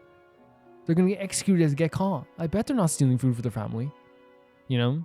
But yeah, a great change enacted here for these characters. I think what's really fantastic is about this game is that there's such an incredible thing they've done with this final game is that they've created a whole new, and they do this for Ace Attorney games in such a fantastic way where they will create a whole new world of a story. Right, where like say like Apollo Justice had like a whole new cast of characters and a whole new background, a whole new backstory. Dual Destinies had a whole new host of characters and all this stuff too. They create like a whole new universe within an already existing universe, and it's fantastic and it feels very alive and real. But what they did in this game is nothing short of amazing. They created a whole country, a whole law system in that country, a culture, a history. And put this all together with our existing characters and made it work to the point that it not only felt believable, but we got ingrained and immersed in the story itself. And to me, that's like an incredible thing. Like, and I'm not saying that like it's other games don't do that too, but I'm saying that like how difficult it is, in my opinion, to create a whole new country, laws, all this stuff, when you already have such an existing system in Ace Attorney. It was so believable and so well done. I'm so impressed with what they've done here. And individually, I think that always the best part about Ace Attorney characters is always games are the characters. And I think I've talked about it so much throughout this game, but I can just say like in summary, like, Apollo's journey here has been going on since Apollo Justice. He's gone through some of the most torment, personal problems, losing his family over and over again. And then in Dual Destinies, he's doubted himself as a lawyer. He believed the law was not on his side and that the law was broken, and Phoenix proved him wrong, and that's what he wanted. And now here in this game, I think this is the full evolution. This is him turning into a feraligator. You know what I mean? This is him finally getting to a point where he is, at least I want to say it's not the ending, and I said this last game as well, it's not the ending of Apollo's arc. It's a new book. He's gotten to the end of his first trilogy in life, and now he's opening up a new book. And at the end of the original Apollo Justice trilogy, I was so proud of him powering through that. Did you, like, if you can just see that end of that last part of that trial, he barely was shaking at any moment. He barely was sweating at any moment. He was powering through this back and forth with the Quran. So fantastic, and that's his change. We've seen Apollo become like the best lawyer that he can be. And now he's taken over his law offices here too, doing the best possible thing for the world. He's going to save lives with this. And it's so fantastic to see his progression, how far he's gone as well. I feel like Phoenix didn't grow as much in this game because I feel like that's not the job of the Apollo Justice trilogy, in my opinion. He does grow throughout games and he's a very interesting character, but I think his original trilogy, from the first game to Trials and Tribulations, that is his moments of like big growth, and then now he's at incremental growth, right? I think, and it's not a bad thing. I hope you guys don't take it as a bad thing. I think that in Apollo Justice trilogy, Phoenix is there as, yes, our main character who we know and we love, and he's like a pillar of support that we like, this is our guy. He's like a reassuring figure. But I feel like he's also a very good story writing technique and character to influence into the likes of Athena and Apollo's story, and allow them to grow as well. You know what I mean? It's the passing of the torch. This whole game was this whole trilogy was the passing of the torch to Apollo. It really was. I think we've seen, Athena, being able to like impress Simon Blackwell, but also show that she wants to improve in the future too. That's what I'm saying. Her story's not over even nearly. She hasn't even completed like her full arc of this story. I feel like that's why I want more from her, because I love how amazing she is. I love how supportive she is. I love how she's shown that she can do this. But that's why I want more. I want more. If they ended Apollo's story here, I'd be sad, but I would understand, because it's like he has done something incredible here.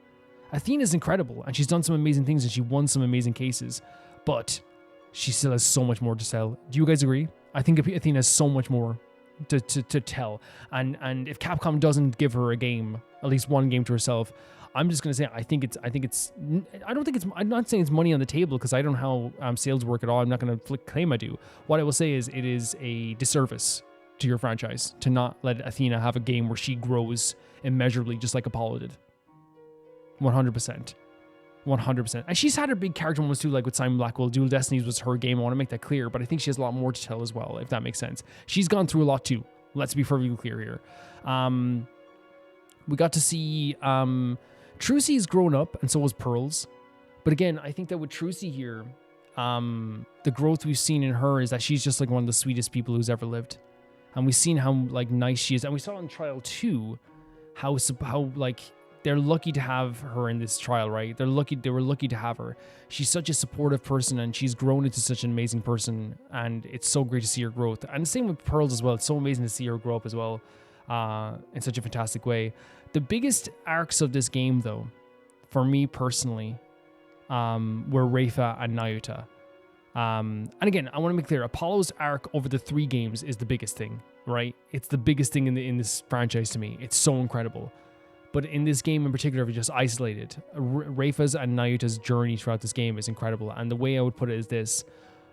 I've talked about it at length, so I don't have to harp on it too much. Rayfa's character going from indoctrinated teenager who was told a lie her entire life to realizing that maybe this guy that she used to hate, Phoenix Wright, has some trustworthy things about him.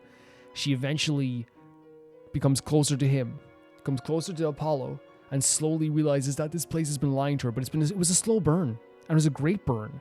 Slowly, she was realizing maybe I'm not right. Maybe there's something here. You saw how frustrated she was. She was frustrated at the idea of like not knowing stuff, when in reality it wasn't her fault. She was taught lies throughout her entire life. And then, we get to see this moment where she stands up to Gran, and then just like with Nahyuta and Apollo, the 3 of them working together on the final part of this trial with the seance, the prosecution, and the defense. And it is a fantastic moment to see Rayfa finally hit that part and get to that part. And same with Nahyuta. Nahyuta has been hiding stuff. He's been struggling. He's been holding this all in for so long. And as I said, I'm glad, again, I'm not saying I'm right in terms of like, I was right, because I get stuff wrong sometimes too. But like, again, I think the writing is fantastic, because we picked up on that like a long time ago, and we said that Nahyuta clearly looks at Apollo as someone who's gone on and done amazing things, where I have been stuck here. Nahyuta, in the end, took off that handguard and went back to the Defiant Dragons and smiled. He was able to overcome his the lies and the deceit in his journey too, and that struggle inside of him dissipated as he finally realized what he was supposed to be, and that is a Defiant Dragon, like he always should have been. Those arcs are incredible to me. And then you have the stuff with Dirk as well. This is a game that had him. He died. And he was still one of the most impactful and important characters in Apollo's life throughout this entire journey. Like, how incredible is that? Like, if I say to someone else, it's like, oh yeah, one of the most important characters was a dead character. You know what I mean? Super important stuff all the way through. Just amazing arcs, amazing stories. The story of Dirk is heartbreaking. It really is. And the story of, well, everyone's story is pretty heartbreaking in this journey. I love we got to see Maya again as well. Maya's, again, you understand what I'm saying. I think there's like arcs in this game where like you have Athena's arc in Dual Destinies, and then you have like maybe less of an arc this time, but you still get to see her grow and see how far she's come with Simon Blackwell.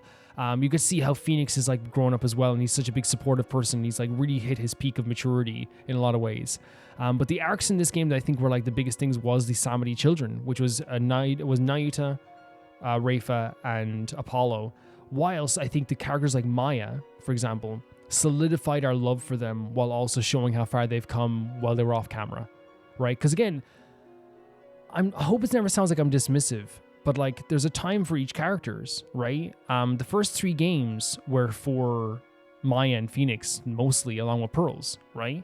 And then after that, Phoenix was still a big part of the story, a massive part of the story throughout the entire game, through Dual Destinies, through Apollo Justice, he was there too. Through this game, he was a massive part. He was literally doing the court case in this. But I think you guys get what I'm saying when like the torch has been passed, not only from Phoenix but from Maya as well, from Pearls as well. It feels like Pearls gave the torch to Trucy. It feels like Maya gave the torch to like Athena, and it feels like Phoenix gave the torch to Apollo, right? It really felt like that in this game. Not that their characters are done. I love this. I love this so much. I love that we ended up with a, again, as I keep saying this because I love it. I love that we ended up with a story where the Somebody children started the story basically like in 3 separate corners and ended up together fighting against the evil Garan. I love that. I absolutely love that. I love that they all ended up in a much better place, smiling, happy, working together. And it's even like something, you know what means the world to me? The fact that Rayfa's smiles and snarkiness is still there, but now it's like supportive snarkiness. You know what I mean? Now when she does a side smile, it's not her pretending to be like really triumphant. She feels more confident, you know? When Nahyuta smiles at us, it's no longer like, oh, like even later on in the court when he was being like, you know, when he was going against us there, it felt gentle. It felt like supportive. It felt good. And Apollo is more direct now. He's more like, you know, fantastic at like, you know, overcoming these trials as well. Guys, I feel like I could talk forever about how amazing the Somebody children were in this game. It's so incredible. So many emotional moments in this game. The stuff with Dirk, the stuff with that I was bawling my eyes out at the end with that as well. Fantastic locations. The set piece of Karain is incredible. So immersive. This whole story was so immersive. Really, all of it was fantastic. But yeah, to summarize my feelings on the story and the locations and the places, it really just is like a fantastic game with so many massive emotions and big arcs and big journeys. As you said here, like, you know, we can even say it here now. Like, it's like, this was a massive moment for Athena, right? Proving something to Simon Blackwell and beating Nahyuta. Fantastic stuff.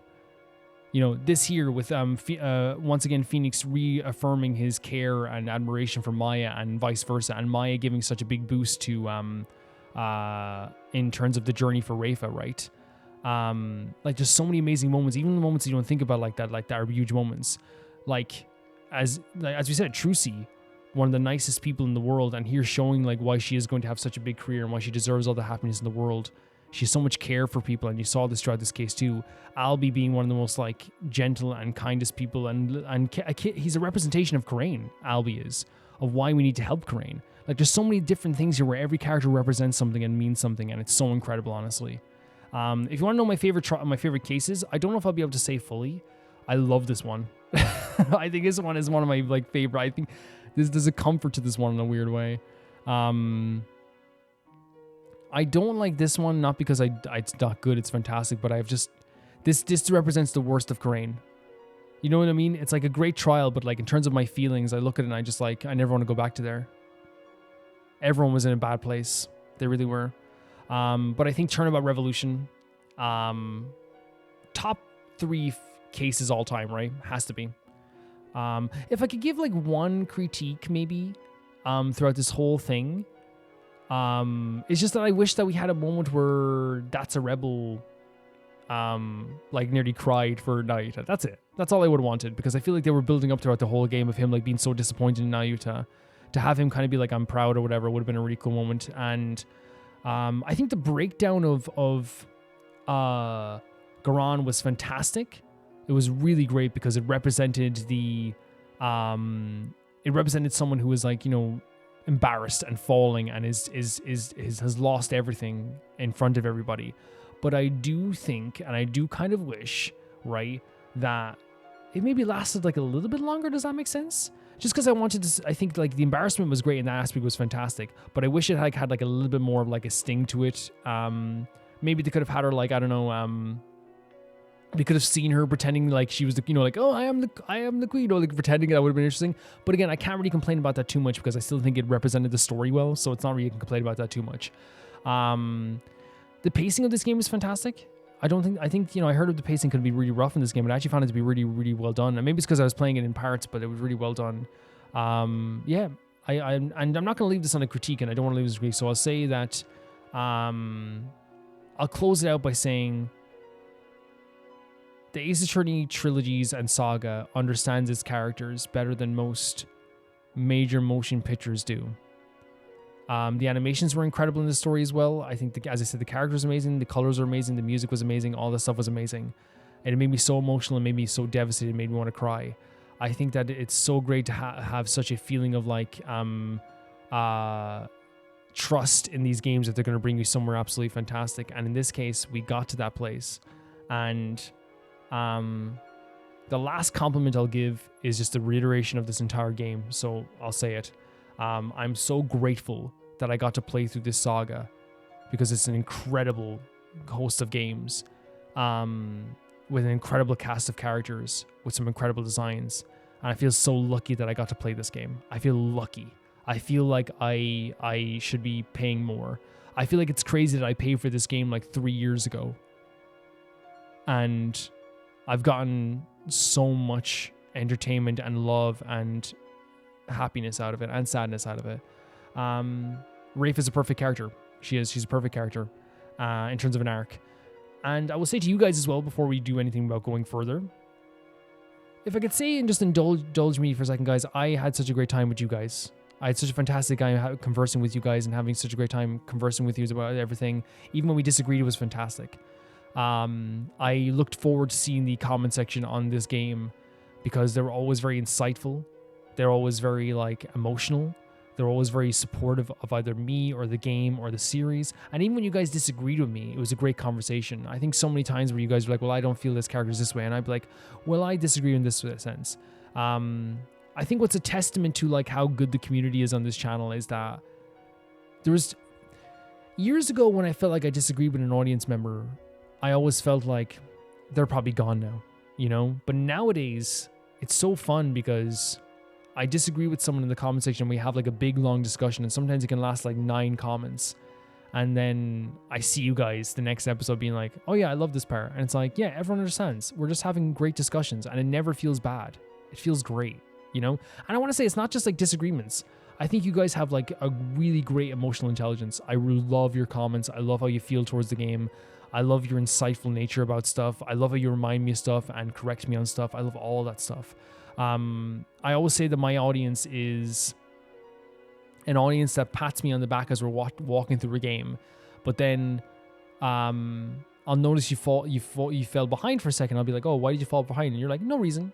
And then I noticed at the corner of my eye, you guys are picking up a bit of the story that I left behind, that I forgot. I'm like, oh, I dropped this, and you guys are like, hey, I picked up this, It feels like you're walking slightly behind me, hand in the back with a net in your hand, ready to catch anything I miss. And I think it's a great feeling, rather than feeling down about it.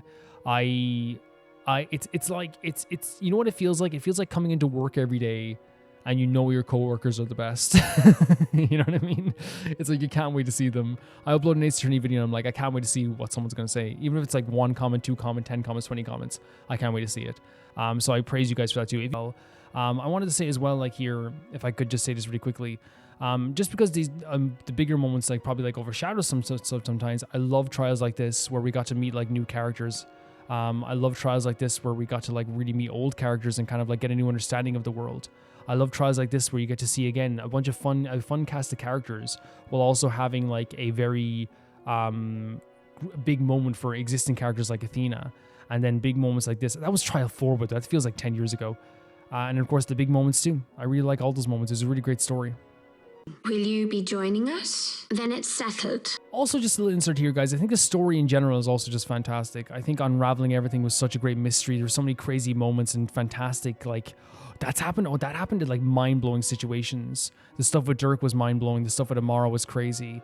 All these reveals are really fantastic, and doing this while also unveiling a whole new culture and life and all this too is crazy as well. If you guys want to see these videos early, by the way, you can see them on Patreon for $1. Like this video was uploaded on Thursday or Friday, so it was uploaded early enough. So if you want to see that you can see that there on Patreon for €1 or $1.50. And also, actually, I'll say as well, you can check the credits on the screen is €10 or €12.50, and then if you want to get your name read out, it's €15 or $17.50. I'd say it right. It's $17 and then €15, €10 and then $12. And I will say thank you so much for being absolutely incredible, for being amazing. And now I can safely say thank you to my patrons at the highest tier of my YouTube, that being Tyfire02, Jamie Bull, Janet the Banana, Ghost of Inazuma, Delicious Felix, Yuld, Anusta, Assassin, True Peanut Butter, Peter Chelsea, Leon, High Kasperian, Jared Beanham, Neo Showerite, and at the highest tier of my YouTube, Royal Gamer 7, Blasco, and Lucinagi. See you guys so soon. Bye bye.